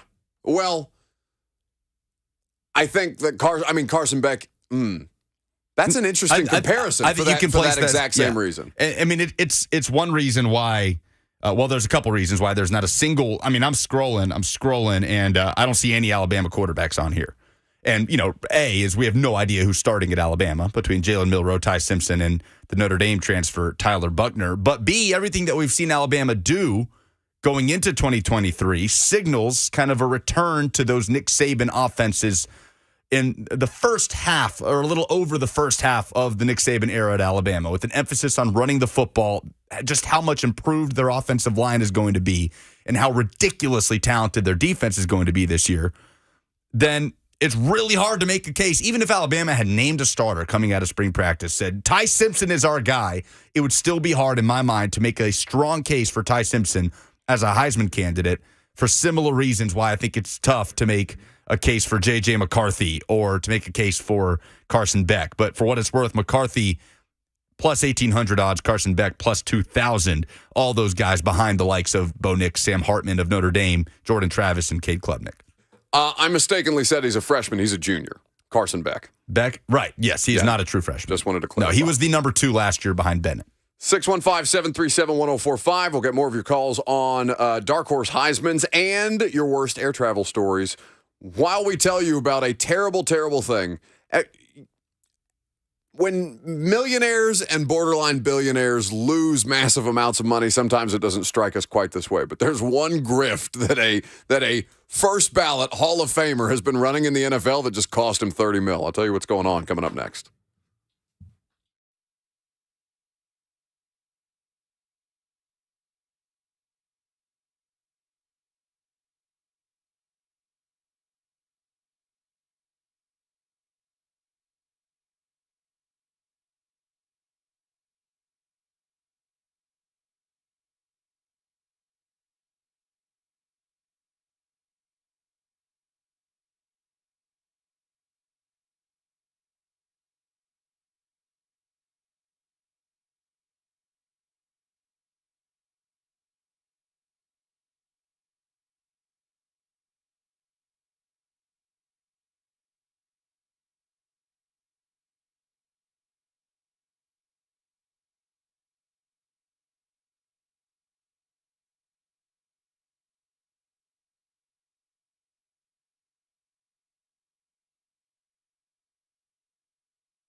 So how do we feel like this dynamic is working so far? For some reason, Lucas has broken into my studio. Jackson has locked him out of his studio. Bert, again, has shriveled back under a console somewhere, waiting to jump scare one of us, probably me. How do we feel like this is working? Because Jackson just looked at Lucas in the face, panic on his face, the way that I'm sure those airplane travelers, when the woman started freaking out and yelling about that mother bleeper not being real, the color draining out of his face because he just looks at Lucas and I and says, "There's something beeping back here," as if the board was set as if the radio production board was set like a bomb that was about to go off in Jackson's studio, and he didn't know what wire to cut. It's not real back here. You just cover it up somehow and hope it goes away. Is that how you've been doing this job for 2 years? That's how I've solved problems my entire life, in all facets of life. 615-737-1045. We're talking about dark horse Heisman candidates and the undisputed top quarterback this year in college football being Caleb Williams. And if that, in fact, was the case, it led to an interesting discussion about where the other top quarterbacks in college football fall in the Heisman odds this year. Wesley in Springfield is next. Hey, guys. Hey. I just don't understand how Jaden Daniels is the second runner-up for Heisman. When you got Penix, Bo Nix, if Joe Milton has 3/4 of a year that Hendon did last year, he's going to be better than Jaden Daniels. I just don't see him as a good quarterback. He's got good legs and he makes bad decisions quite often. Well, I appreciate the call, Wesley. Thank you for it. 615-737-1045. I know more about Jaden Daniels than I do Joe Milton, right? That's kind of the logic. Now, you can project however you want to project. It is reasonable to say that if Joe Milton has 3/4 of the season that Hendon Hooker did, that will be discussed as whether he's the second favorite by the end of the year or he's the runner-up to whatever the Heisman case for Joe Milton, if one exists by the end of the season, whatever that is. Yeah, sure, we can project out that way, but you don't have any quantifiable evidence of that. You know what Jaden Daniels, in all likelihood, is going to look like in that offense. You know what their plan is going to be. You know how they're going to maximize his effectiveness. And while he might have some issues as far as like the playing of the quarterback position in a conventional sense, it's can he be productive? Can he be a means to move that offense? And in college football, you don't have to do it the way that a traditional quarterback might, a pro prospect quarterback. Daniels here. Yeah, Jaden Daniels. Now, Daniels is the second favorite, and I admittedly am surprised that he is the second favorite. Although it's interesting, when you talk about the quarterbacks throughout college football in 2023, there's a lot of them, right? I mean, we hear this every year, but wait for next year. Just wait for next year to draft a quarterback. But this year, those cries were a little bit louder because, I mean, look at these names. Caleb Williams, Quinn Ewers, Bo Nix, Drake May, Michael Penix, and I know May won't be draft eligible, but Jordan Travis, Sam Hartman. There's a long list of quarterbacks that play at a really high level. So I am slightly surprised that Jaden Daniels is the second, but at the same time, I can't find a clear-cut second best. You know, I can't sit here and say, well, so-and-so, Ewers should definitely be ahead of Daniels. Why?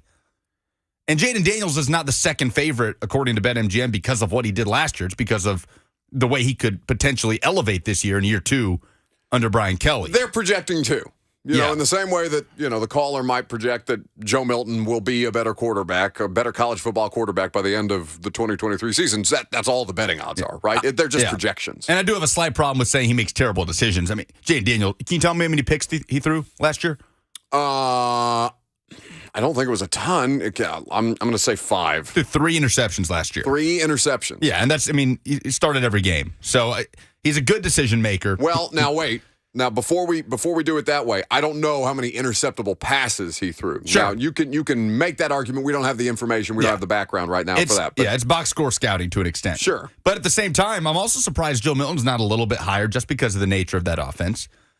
Like, I do think Joe Milton would be more likely to win the Heisman than J.J. McCarthy of Michigan because of the offense and the nature of it, where if you're going to succeed, you're going to put up big numbers. You know why I think why he's not higher? Why? Because we've already seen him play in that offense. And he got benched. I think that there is a perception, not just because Joe Milton hasn't been the full-time starter for Tennessee, not just because there are unknowns as far as can he rein in the accuracy issues? Can he be more comfortable in the pocket? Can he be more fluid of a passer? Can he make better decisions like running out of bounds as time expires? Like all those things that I have seen Joe Milton do are the reasons that I have giant question marks outside of what Joe Milton has been in previous stops, right? The Michigan version of Joe Milton. The one that I felt like coming in was as big a wild card as anything that Tennessee had on the table that year. And the fact I was kind of stunned being even a casual college football fan. I was stunned that he ended up being their starting quarterback at the start of that season. There's just so much of a sample size since then, since 2021. A lot's happened with Joe Milton. I mean, he played in a lot of games last year, a lot of mop-up duty, 10 touchdowns, no interceptions. And, people hang on to that stat. I mean, Tennessee's airing it out against Missouri, right? Up 65-24 or whatever in the fourth and quarter. Vanderbilt's in that equation. But the sample size we need to look at is the Clemson game. It's 4 quarters against that Clemson defense, against what probably, I won't say should have been, but could have been a playoff caliber team. And the performance that Joe Milton put on in the Orange Bowl, I'm surprised that 4-quarter sample size where none of those concerns really crept up about accuracy and overthrowing receivers. None of that really happened in the Orange Bowl, yet that sample size hasn't been quite enough to boost him in this conversation that we're still going back to early 2021. I mean, we're sitting here going into 2023. I'm sorry, did you just say gotta run in my ears? You're doing a whole different show back there with a collection of human. I have all kinds of ring lights in my face so I can't see who's back there. You're in my ear telling me gotta run while you're having a whole other conversation back there? What are you talking about? Oh, Sammy Kincaid? Is that the hitman hanging out back there? Oh, man. It's a party back here. Get the bleep out of here. The entitlement to get in my ear and say, wrap it up. That's as fun as the control room's looked in a while. We got to go to break. Okay, fine. 615-737. Bleep off. 615-737-1045 is the number. We'll get to your comments on quarterbacks as well as your worst air travel stories coming up next.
It is 12:01. Good afternoon. I'm Lucas Panzica. The DeAndre Hopkins sweepstakes continues as the latest report came from Mike Reis of ESPN over the weekend, stating that as the Titans and Patriots continue to pursue the 31-year-old receiver, the Titans have been the more aggressive team between the two. Hopkins remains in no rush to sign. Major League Baseball, the MLB draft got underway on Sunday. Tennessee pitcher Chase Dolander selected with the 9th overall pick to the Colorado Rockies. Vanderbilt outfielder Enrique Bradfield Jr. went 17th overall to Baltimore. The defending national champions LSU claimed the number 1 and number 2 overall picks with Paul Skeens and Dylan Cruz, respectively. For all your foundation repair and waterproofing needs, visit USSTN.com. Breaking news at once on your home for the Titans and Vols. This is 104.5 The Zone.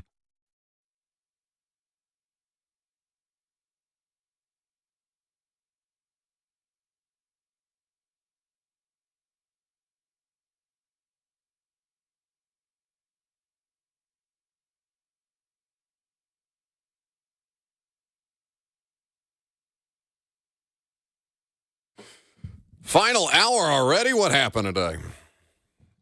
Welcome in, welcome back. We're happy to have you, no matter where you're spending your time with us. We're grateful that you're here. 615-737-1045. I just punched my microphone. I guess I've got anger issues I got to work out. Whoops. Sorry about that, boys. You can get your anger off your chest about your worst air travel stories. We're taking those throughout the course of the show today. Sammy apparently has one. You're pointing at yourself. Why? What happened? There's a microphone in front of you. Instead of trying to communicate with me via hand gestures, perhaps the microphone. So I can't hear you right now, Buck. So I'm sorry if I'm talking over you. I don't have a headset. But I actually just have been trying to communicate with British Airways because I got back from Scotland a little over 2 weeks ago now. I still don't have my luggage. It has an Apple AirTag in it. It's currently located in London at Heathrow Airport. And nobody wants to get back to me about it. Oh, not happy. That is terrible. That is horrendous. Oh. That's a really, really bad one. In a radio studio, I can't believe that we don't have headsets, but it's fine. We'll figure it out. 615-737-1045 is how you join the conversation. Again, a cast of thousands. I don't know who's back there at any given point. Apparently, they all have access to microphones, but not headphones. What's more frustrating, having no clue where your luggage is or having something that can track it and knowing exactly where it is and that it's not in your house where it belongs? That, because you're probably, Sammy's probably being lied to. I can't speak for her, but she's probably been lied to about where her luggage is. And at this point, say, no, mother bleeper, I can see it. I'm looking at it. I can see it. Also, I'm buying myself AirTags for my birthday so that I can stop losing my wallet because I've had to replace my key card for the building, and apparently these things are expensive, and I'm not happy about that. How many times? Is this your first time having to actually replace it? The key card? Yeah, the key card. Yeah, but I've lost my wallet. I mean, that's probably the 4th time I've lost a wallet this month. Not this month, but in the last month. Anyway, there is a subject matter here that I have to yell about. Not like I don't have enough to yell about on a regular basis around here, but I was sent this by since we have so many producers around here, associate producer of the Buck Reising Show, V-Love, has tweeted us this not an article, but a tweet from an account that does not appear to be affiliated with the NFL, but it is a verified account. It's NFL Rookie Watch. Did you see this, though? NFL Rookie Watch is misspelled in the handle, so I don't know how seriously to take this. But it's got 96.4 thousand followers, which makes me hate life.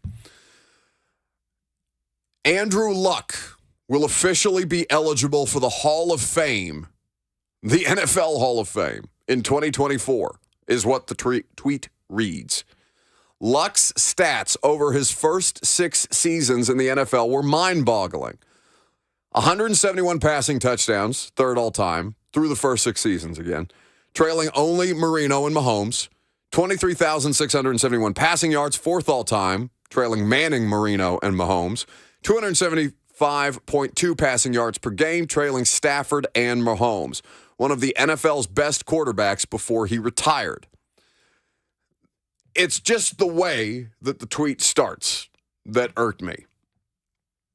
That anybody at all, even in a market like this one where Andrew Luck owned the local professional football team's ass for his entire career, 11-0 he retired against the Tennessee Titans. Even here, there is not a sane, sound-minded person that would make a Hall of Fame case for a dude who retired as early as he did. That's wild to me.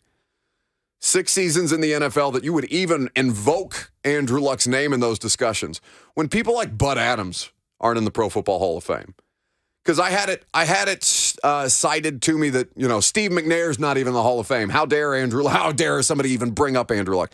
And it's not even McNair to me. It's one of the most critical figures, Bud Adams, KS Bud Adams, the Foolish Club, the whole AFL, NFL merger, the core foundation for the league. That dude's not in the Pro Football Hall of Fame, but I got people out here making arguments for Andy Luck bleep off. These stats are insane. Luck? I had no idea that he was in this category with only 6 seasons of a sample size. Oh, no, for sure. I mean, he was great. I mean, that's crazy to be third all time in passing touchdowns in a career that spanned from 2012 to 2018, and he missed the entirety of one of those seasons. It's honestly, I know Titans fans don't care that he's gone. In fact, they're happy that he's gone because as soon as he left, they started winning the division on a regular basis. Or as soon as he started to get hurt more frequently. Andrew Luck, we were robbed of one of the best NFL careers that could have been, right? The trajectory that he was on, had they done him right initially and not just gotten him mangled behind offensive line after offensive line that were ill-equipped to protect that quarterback, and his body just kind of failing him, or not necessarily failing him, but him getting tired of just hurting. Yeah. And it was bad because it's not like he was hurt. Like the last year of his career, that 2018 season, he wasn't hurt. He played every game. That's right. Played all 16 games. Well, he wasn't hurt to the extent that it cost him He didn't games. miss any games. He was available, and he was excellent. I mean, completed 60. It was 60. His best completion percentage of his career came in that 2018 season, over 4,500 yards. 39 touchdowns, 15 interceptions for Andrew Luck in that year. Didn't miss a single game. That is just how bad it was, how bad the accumulation of those injuries were for Andrew Luck. Yeah. To play an entire season, not have to miss any of it, but obviously battle through some things, and then going into the following season saying, I literally can't do this anymore. He hadn't missed a game in 2 years. 615-737-1045 is the number. Charlie is up next with the worst air travel story. Hey, Charlie. Does it have to stay long? Oh, no. Is this happening again? I hope so. Charlie, do you know you're on the air? No, he doesn't. Is this for me? Yes. You talking to me? Hi, Charlie. Good afternoon. Well, I've got a little story. When I was working in Ford in 1962, I got a promotion to be a non-exempt employee. So they sent me to Detroit, and I thought I was big man. So as you know, Ware Cook Airport is now Indianapolis Airport, the national airport. But anyway, I'm walking down the aisle to get to my plane, and there's 2 ways to go, left or right, at the very end of that concourse. So anyway, I got on the plane, and I was doing great. I was so proud of myself. I'm first job and big job with Ford Motor Company, and I'm going to do all kinds of things. And I'm about ready to land, and they come on the phone, or they come on the plane and says, "We are now entering Chicago International." And I'm thinking, oh no! So I called the girl over, the head waiter, or the girl that worked there, and I said, "Where are we landing?" She says, "We're landing in Chicago, Illinois." I said, "Ma'am, my ticket says I'm supposed to be in Detroit. I have a meeting tomorrow morning." She said, well, you're in Chicago. I said, okay. She said, would you go to the ticket office as soon as you get in the concourse? So I got in there, and believe it or not, they flew me to Detroit that night in about a 20-passenger plane so that I could be on time. That's incredible. Thank you for the story. 1962, when air travel was actually, catered to the customer as opposed to what it is right now. Thank you. Where they're considering stadium seating in airplanes to sardine can more of us into a vessel. Thank you for the call, Charlie. Man, a 20-passenger flight in 1962. I'm sure there was like lobster dinner on it. The full reclining seats. You got your own little curtain. People smoking packs and packs of Complimentary cigarettes. pack of cigarettes waiting for you. Yes. I love that.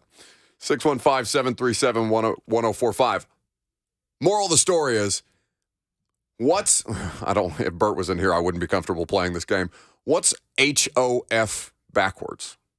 Hall of Fame. What's HOF backwards? I see I see where you're going. Go ahead and finish it. F out of here with Andy Luck in the Hall of Fame. Oh, man. That means go to break.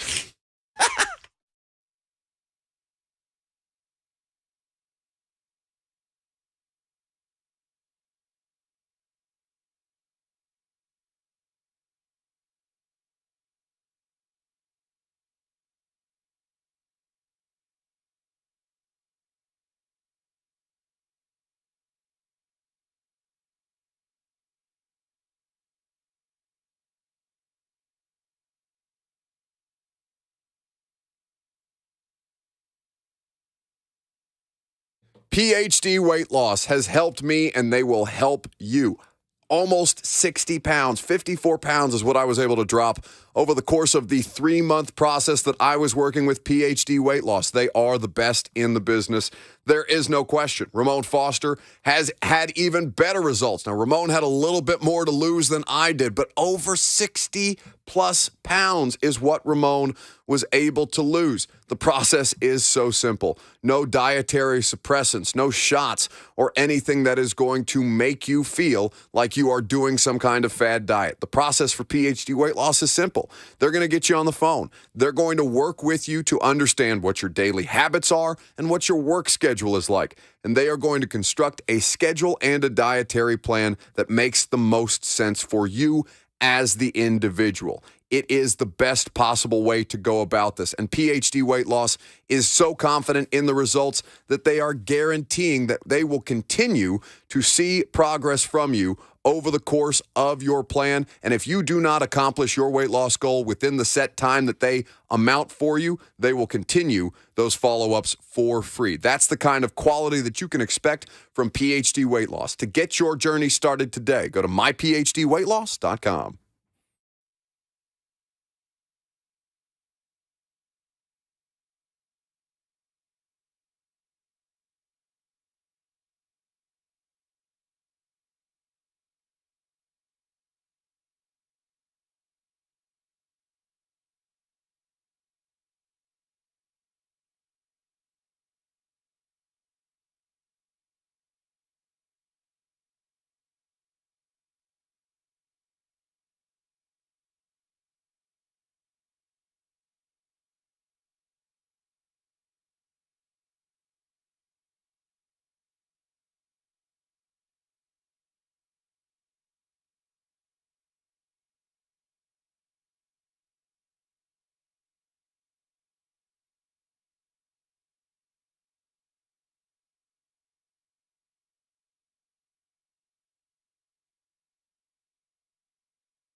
Welcome back. 615-737-1045. You can submit your worst air travel stories. We've been taking them all show long, mixing them in amongst the content, something like that. Also been talking about dark horse Heisman candidates today. Not a rabbit hole I thought we would end up down. But given the DeAndre Hopkins news that we had yesterday, so the latest, if you missed it, and we'll get back to some of your phone calls on a variety of different subjects here in just a second. But if you missed the newest or the latest on DeAndre Hopkins, courtesy of Mike Reis of ESPN, he is saying that both the Titans and the Patriots, according to sources, have offered contracts to DeAndre Hopkins and that he remains in wait-and-see mode as a means to try and continue to generate a better market for himself, which has been the prevailing thought. The newest information is that, one, Mike Reis is saying that there are contract offers. Now, that has been reported incorrectly before by Mike Florio of Pro Football Talk. So at this point, Mike Reis is saying that both teams have contract offers to Hopkins. He's also saying that the Titans have been more aggressive in their pursuit of DeAndre Hopkins at this point. And we're going to tell you why that might lead to an interesting market, or what kind of offseason landmarks you need to be paying attention to around the league that will influence whether or not DeAndre Hopkins ends up signing with the Tennessee Titans. Let's go to Bobo in Nashville up next. Hey, Bobo. What's up? Got a couple of dark horse Heisman candidates for you. Let me preface by saying I'm a degenerate gambler. I look for the crumb, and one of the guys I got, Brennan Armstrong of NC State. Tim Tebow saw him at Virginia. He actually was like a dark horse a couple years back, but Dave Doran, solid coach. NC State has a pretty decent schedule. They play Notre Dame their second game, and maybe they pull off an upset. And he has some good play. What kind of odds you get on him? 9,000. Yeah. Again, I'm a degenerate. I hope I made that clear. Yeah. The darkest of horses. If it wasn't clear before, Bobo, it sure as hell is now. Well done by you. Well, let me improve the odds for you a little bit. At plus 8,000, I got Devin Leary from Kentucky. He's actually the most experienced quarterback in the SEC East. Joe Milton really hasn't played that much, and Devin Leary was actually a very, very good quarterback for NC State. Again, we're looking at early cash-out value, so that's sort of I'm not saying these guys are going to win it, but 4 or 5 games in, you never know. So just wanted to put that out there. I see you, Bobo. Well done. 615-737-1045. That's hilarious. Brennan Armstrong did have a massive 2021 for UVA, and he replaces Leary, who now, as Bobo mentioned, is at Kentucky. But it's just such a muddied quarterback picture this year in college football that for Brennan Armstrong to be even in that conversation would take something pretty spectacular. There are a lot of fun quarterbacks in college football this year. Again, I'm getting text from our buddy Connor Capola. Jordan Travis is the only Heisman answer. Florida State fans have a reason to be chesty. Mike Norvell has actually got it figured out. But as far as the quarterbacks go, the answer is Caleb Williams, the defending Heisman winner. And then everybody else beyond that, I'm willing to hear the arguments for. The idea that it is Jaden Daniels at LSU is the second betting favorite. Per BetMGM, yeah. Per BetMGM, so maybe you could get different odds or various odds. But I bet it's not going to look much different at a lot of other sports books. So anyway, we'll come back to that conversation later on in the week because there's a really, really good column from Albert Breer at the Monday Morning Quarterback about the top college quarterbacks this year and what NFL people are saying about them. We'll save that for later in the week. But in the meantime, the DeAndre Hopkins situation. All right, so Titans and Patriots. Titans more aggressive. Offers been made. Now what? Well, Jeremy Fowler of ESPN was on SportsCenter. God love him. He's been chained to in the same way that Jackson has been chained to that production board back there because people keep taking vacation and Jackson's the only one who knows what he's doing. Jeremy Fowler's been chained to a SportsCenter camera to just say, continue to repeat on television on different days who DeAndre Hopkins is talking to and when he is talking to them. But the latest information from Jeremy Fowler is worth paying attention to. This was him on SportsCenter the other day. Well, Kevin, I continue to hear that Hopkins is being patient here, could wait closer to training camp to sign somewhere, see what develops. The Titans and the Patriots remain interested. I was told there was mutual interest expressed during Hopkins' visit to New England a few weeks ago. And Kansas City is not to be ignored here, because if they can get the Chris Jones extension done, that would free up significant cap space, at which time pursuing Hopkins would be possible. So maybe there's a chance if he waits for a contender, that opportunity could open.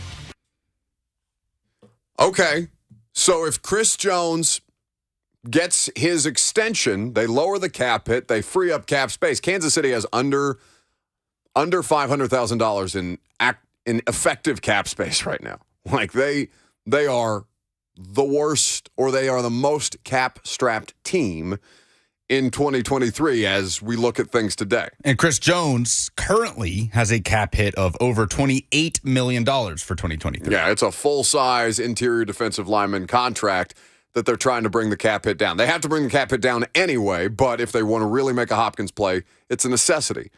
Now, that runs a bit counter, though, to our friend Diana Rossini, also of ESPN, who was on the radio show a week ago, maybe 2 weeks ago at this point. And I asked her, she had just come from Kansas City's championship parade. And I had asked her, having had boots on the ground for a couple of days in KC, how real the interest was between the Chiefs and DeAndre Hopkins.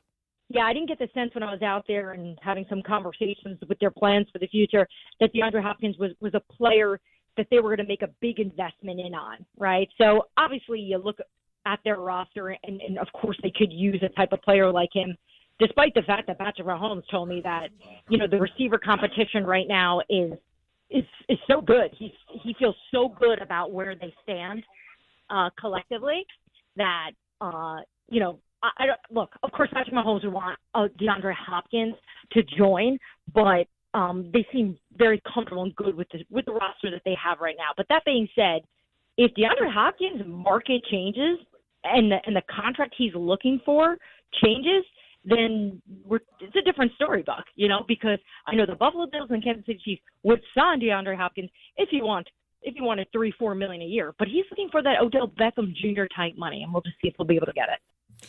That's Diana Rossini a couple of weeks ago on the radio show. You can go check out that full interview. There was a lot of good information there across the NFL that is still relevant today. Now, how much I would be shocked if he's willing to come down to $3 or $4 million a year. It would have to be as incentive laden as any NFL deal we've ever seen. What Diana's saying sounds more concrete than what Jeremy Fowler is saying, right? Like, hey, watch out for the Chiefs. They could restructure Chris Jones. That doesn't mean the Chiefs would be anywhere close to being the highest bidder to DeAndre Hopkins. It makes it more interesting. It makes it more compelling. It makes better television. That's not what I'm accusing Jeremy Fowler of. He's making a logical case that, hey, the top contender, the defending Super Bowl champion, should they do this deal, they have the ability to become more financially flexible. And what Diana said is that they're comfortable with their wide receiver room, and they might be, given that Travis Kelce is in there. But if your top wide receiver is Marquez Valdes-Scantling, then I'm struggling with the idea of being, that comfortable. I mean, I know they did it last year with basically the same group. And no Tyreek Hill, plus Juju minus Tyreek Hill, but I don't know. AJ Parkinson says he's accusing Jeremy Fowler of manufacturing things for television. Well, I don't think that's a fair assessment. I think Jeremy's just trying to find a different way to talk about DeAndre Hopkins every day because they keep putting him on television where there's no new information. Aaron in Nashville is up next with a terrible air travel story. Hey, Aaron. How's it going, everybody? Great. So, a little bit of backstory with this. So when I was growing up, my father and a few other people invested in a small plane, a Cessna, a little four-seater, so they all shared it. And we would go on trips, and we would use that as a way to get from A to B. We've done it several times before, did it several times after, but on one trip we got loaded. And like I said, 4 seats, luggage goes right behind the people in the back, and everybody had headsets on so they could talk to each other. We take off, we start getting to altitude, a little bit of turbulence, and we hear a loud bang. Very out of the ordinary and not something we wanted to hear.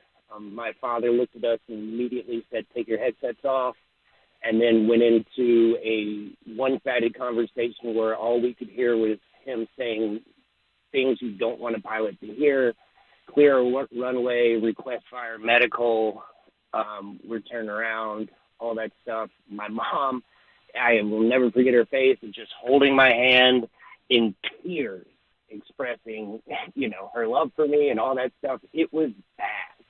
We ended up landing safely, and they pulled the plane over to an area, and there were probably 4 or 5 mechanics. They just started looking into it, and my dad and one of the other ones started taking the luggage out of the back, and then we just heard hysterical laughter and did not know what was going on. Went over, and come to find out, like I said, luggage and stuff in the cabin with you, pretty much right behind the people in the back. A family-sized bag of Lay's chips had pressurized and exploded in the back, causing that bang and all the stress. That's hilarious. And it was, it was probably the most stressful. Like, I grew up a lot as a 10-year-old in those, 10 to 11 minutes before we landed. But, yeah. So that's a tough one. That was pretty rough. But and landed with a driver's license. Yeah. I landed being able to vote, man. I don't know what you're talking about. Yeah. But, yeah, that was my tough one. So, yeah, thanks, guys. Thank you for the call, Aaron. I can't wait to make a joke on the next one of these calls about landing the plane.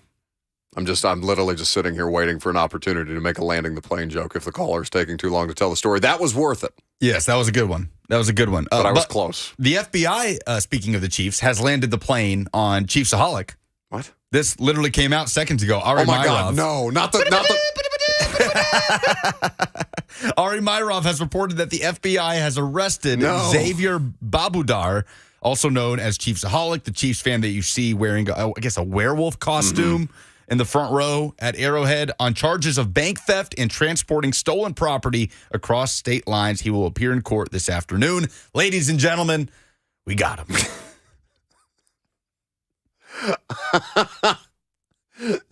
Saddam Hussein, Osama bin Laden, Chiefsaholic. Ladies and gentlemen, we got him. Are you kidding me? Man, he was legitimately on the run. So if you are unfamiliar with this story, it is hilarious. It's like the pineapple guy that always used to wear the pineapple outfit to games when Marcus Mariota was starting quarterback, and then I've never seen he's gone. He's vanished. Right. It's if the pineapple guy was a bank robber running from federal investigators. Correct. That's what this is. Yes, that is correct. It's the it's not the pineapple guy. I don't want to. It's not the pineapple guy. Well, we don't know. I haven't seen the pineapple guy since Marcus Mariota. It's just like he faded into the background. It's like the scene in the Avengers where they all just turn into dust. Like as soon as Marcus got released, he just exploded into a bunch of bits and faded into the wind. Innocent until proven guilty. But yes, no, this guy is actually guilty as all. Yeah, he has reached the end of his rope. He's only 28. Dude's our age, out here robbing banks and then going and appear on national television at Chiefs games. YOLO. Man, this man has lived more in 28 years than any of us could ever dream. Unless you grew up in all of 5 minutes on that plane ride, the way that our boy just did. That's funny. Robbing banks, of all the reasons to rob banks as a means to pay for something, Chiefs season tickets would be pretty low on my list. I mean, how much more incentivized would Chiefsaholic be to rob another bank and take that risk if he knew that that DeAndre Hopkins would be a Kansas City Chief in 2023? Would that risk it all? Yeah, would that just that region's over there on that one looks ripe. Yeah. I just imagine some bleep hole in a full werewolf Chiefs outfit dropping from a ceiling tile, Ocean's 11 style, and robbing, various local sun trusts across the Kansas City, Missouri That is the area. best scenario. Not that he's robbing banks in, some other garb or mask or whatever, and then going to games and changing into, but he's always in the werewolf costume. Buddy, that's how he got caught. So he's robbing the Read banks. the story. He's robbing the banks in the wolf in mask. the same costume that he wears on national television when he's at Chiefs games. That's correct. That's incredible. You remember my concerns about society's intelligence current day? That's incredible. That's a good example. There's your what's the redneck comedy tour line? There's your sign. 615-737-1045 is the number. So yes, long story short, who's gaslighting people more? Hopkins or the media? Hopkins is the answer because he's trying to gaslight other teams into getting into the market for him. He wants more money. I don't think the Chiefs are in this at all right now. I just have a really hard time with it. That appears to be the most manufactured situation of any of them, whereas there's New England and Tennessee, where Tennessee is the least interesting, but God, I can't believe that I'm going to say it. Probably the most likely to land DeAndre Hopkins. I'm comfortable saying that. So you're saying the Titans. The Titans. Is that something you would have said 48 hours ago, or is that something that you are comfortable saying because of the Mike Reese report? No. I would have been comfortable saying that at any point in the last week. I would be comfortable saying that I feel that DeAndre Hopkins is more likely to end up with the Tennessee Titans than any other team. Not just because it's the fit that makes the most sense, just because of where things are. And we have 15 more days till training camp. That doesn't mean that DeAndre Hopkins is going to sign in the next 15 days. He could take all the time that he wants to, well into training camp before he actually makes a decision. But I would say that, I would be most comfortable saying that DeAndre Hopkins is probably going to end up with the Tennessee Titans, but they're the least interesting fit to talk about.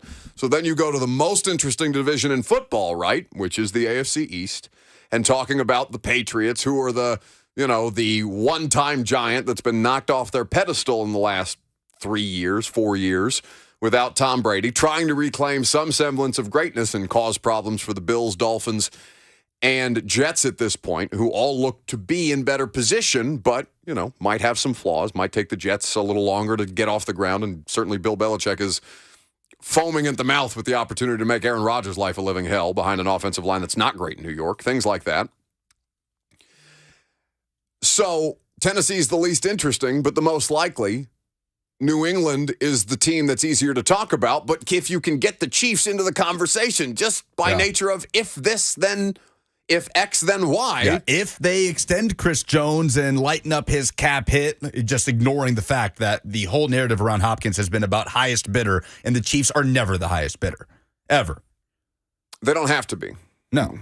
And so with all that being said, I think that's kind of the coverage that you're getting. That's a product of the coverage is a product of where things are right now, which is that the most likely team is the least interesting team to discuss, and the one that's going to keep people interested the least every time you put Jeremy Fowler on SportsCenter. I say this very gingerly. Do the Patriots have a better wide receiver room right now than the Kansas City Chiefs? Do you have the Patriots wide receiver room in front of you? I have the Chiefs receiver room in front of me, but we know Devontae Parker is locked in. Yeah. Kendrick Bourne, Tyquan Thornton, Juju Smith-Schuster, thank you, Jackson. And then when you look at the top of the Chiefs wide receiver depth chart, this is not including tight ends and Travis Kelce, Marcus Valdes-Scantling, Kadarius Toney, Sky Moore, and then you get into Rashee Rice and Justin Watson and Richie James. Guys that you don't... Richie James has been a good special teamer for a while now. Yeah, and the Chiefs... MTSU product. And the Chiefs found some production out of Justin Watson last year. And Rashee Rice, the rookie out of SMU. But at the top of that depth chart, Parker, Bourne, Thornton. Is that the top three right now for the New England Patriots? And then for the Chiefs, Valdes-Scantling, Toney, Sky Moore. You probably know more, whether they're better or not, you probably know more about the Patriots wide receivers than you do what this collection of wide receivers that's going to start this year for Kansas City is going to look like. But you're giving them far more credence because of the quarterback that they play with. Right. It's not who's going to be more productive this year. It's not. It's what wide receiver core would Patrick Mahomes rather have? Whichever one has Travis Kelce. Sure. 615-737-1045 1045 is the number. Last call for phone calls. We'll get, well, actually, I don't mean to end the show on a terrible note, but there's a horrifying story out of Franklin, Tennessee that we need to talk about relating to local sports. So we'll get to that. Last call for phone calls. If you've got terrible air travel stories, we'll take them. We'll do some polls and wrap this bad boy up on a Monday. I'm Buck Reising. It's 1045 The Zone.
Welcome back to the show.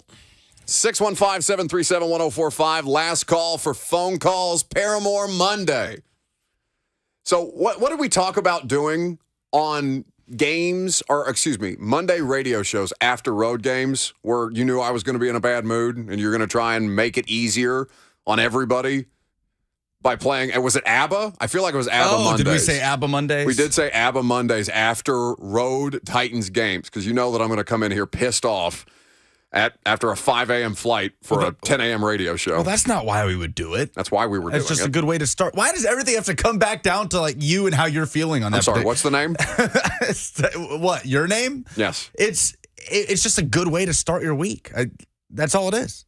I know. Just everybody hates Mondays. You're not the only ones that doesn't like Mondays. Yeah, but I'm the one with the microphone in front of my face bitching about why I'm complaining about things on a Monday. So we're trying to soften it.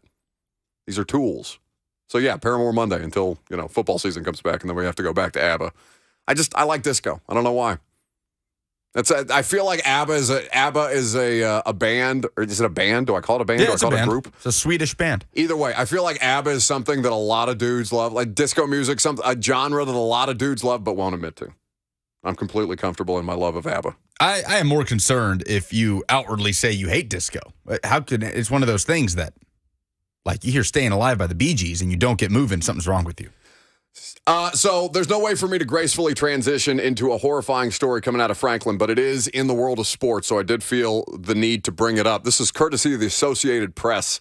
A Tennessee soccer coach accused of drugging and raping at least 10 boys after photos and videos of the children were discovered on his cell phone, according to police. Police were contacted by a local restaurant on June 22nd after staff found a cell phone left behind by a customer.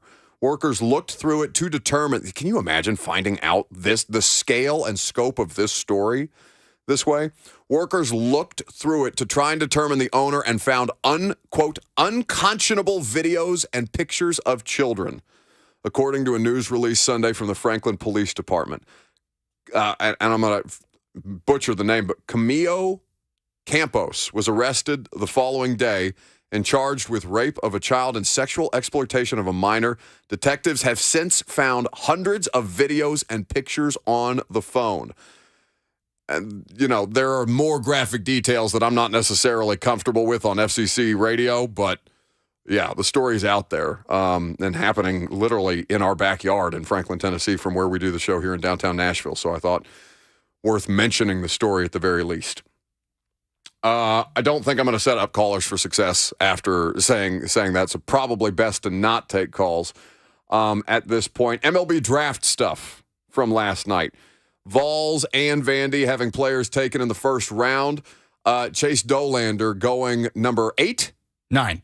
Number 9. 9 to the Colorado Rockies. And where did Enrique Bradfield Jr. land? 17th to the Baltimore Orioles. And do we like the fit of one versus the other? Do we like the landing spot for both of them? The MLB draft is such a bleep show. I had it on during primetime last night. And, ESPN doesn't even seem to care about it. The production value of that thing was trash. Trash. They did, the live living room look-ins to the draft picks the way that they do for the NFL draft. And instead of, being able to all laugh at CeeDee Lamb taking his phone from his girlfriend in ways that he doesn't want the girlfriend to see the phone, it was just blurry, muddled images. You could make out people, but you couldn't make out, who the individuals were. It was just all pixelated and garbage. It was a terrible, terrible product. But do we like the fit of either one versus the other? I won't pretend to know what the Orioles' outfield depth is throughout their organization, but I do know the Colorado Rockies are terrible. I can say that, at bottom in the NL West, 18 games back at the top of that division. So, congrats to those guys. I can't wait to watch Enrique Bradfield Jr. in the majors. He's just such an electric player. Yeah, whenever that time will come. But the MLB draft is always interesting. I think you have to be crazy obsessed with baseball to keep up with the MLB draft from start to finish.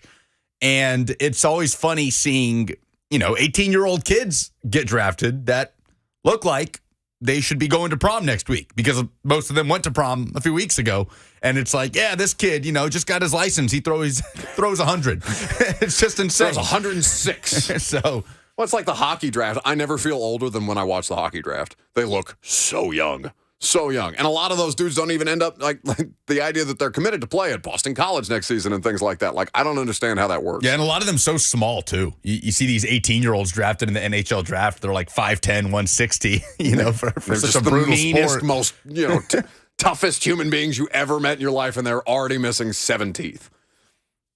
Jackson, you ready? Polls, please.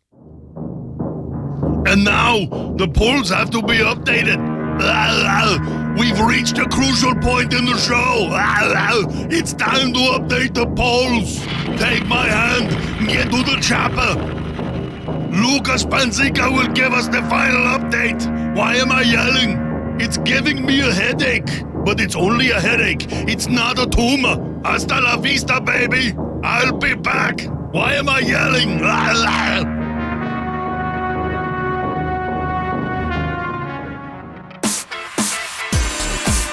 Presented by Two Rivers Ford, who sells below MSRP on any non-specialty new Ford. What gives you the most confidence that the Titans can sign DeAndre Hopkins? Cole says, can he play right tackle? Luke says Vrabel gives him the most confidence. Jack says Mac Jones gives him the most confidence. That's pretty funny. Just the quarterback of the team the Titans are reportedly in a race against. I'm fascinated to see what becomes of Mac Jones in New England under Bill O'Brien, because that feels like his best chance at success.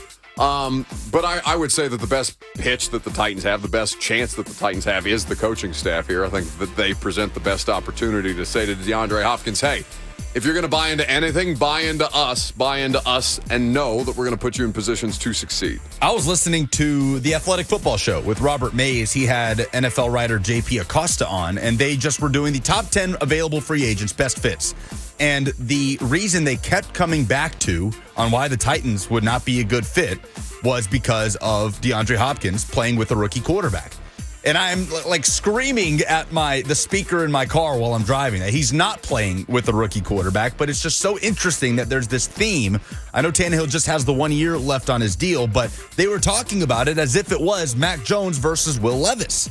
Do we, I don't know Robert Mays. You don't have any way to get a hold of Robert Mays, because I'd love to talk to him about he's got one of the smartest podcasts in the NFL, but that is just a glaring issue that I would take with the discussion of anything around this football team right now, especially pertaining to the acquisition of DeAndre Hopkins. That just doesn't make sense. Is Caleb Williams the undisputed best quarterback going into the college football season this year? Split. Yes and no, a split. 50-50. Speaking of split happens, the bowling event. It's Thursday. You need to get your tickets right now. 1045thezone.com. They were going fast last week. I guess everybody was making a last-minute push to hang out with us, to try and beat Ron Slay, to beat Darren Bates, Ben Jones, and some bowling. I think Ben's just coming to hang out. Coach Mack is going to be there. It's going to be a great time. We want you there to support a great cause in Home Street Home. That was the first thing that came to mind when you said split. Which pro sports draft do you care the least about? 46% say the NHL draft, 36% say the MLB draft, 16% the NBA draft, and 2% the NFL draft. It's got to be hockey. It's just hockey is such a convoluted situation to me, or at least I'm sure it's not for people who understand it and follow it on a regular basis, but there's a lot going on there. I mean, it's tough when you don't follow the players that are getting drafted. Like that's why the NFL draft is so big, right? It's not the world. The United States' two most popular sports meeting in one big moment, one big weekend. It's the only draft that can really say that. Yeah. What's your worst air travel experience? Slay says coming from Starkville on this little bitty plane with the picture of it. I don't know how Ron Slay even fit onto this plane, but he did, and he has a selfie on it where his head is almost touching the air conditioners that blow ice cold air on you way too hard and fast for however many hours. All 6'9" of him crammed into a little puddle jumper going from Starkville to where? Unbelievable. Those are the polls. Excellent. That's the show. Well done by everybody that was on the show today. It seemed like there was all kinds of people all over the place. There were 7,000 people back there in the production studio with Jackson. And thanks for you guys hanging out. We'll be back on primetime tonight. A to Z Sports is where you can hang out. 1045thezone.com. Go get your bowling tickets before they sell out. Don't tell me afterwards that you want tickets after they sell out. Make sure you get them today. I love you all, guys. I love you all, guys. I love you guys very much. Terrible landing. Couldn't land the plane on my own joke. See ya.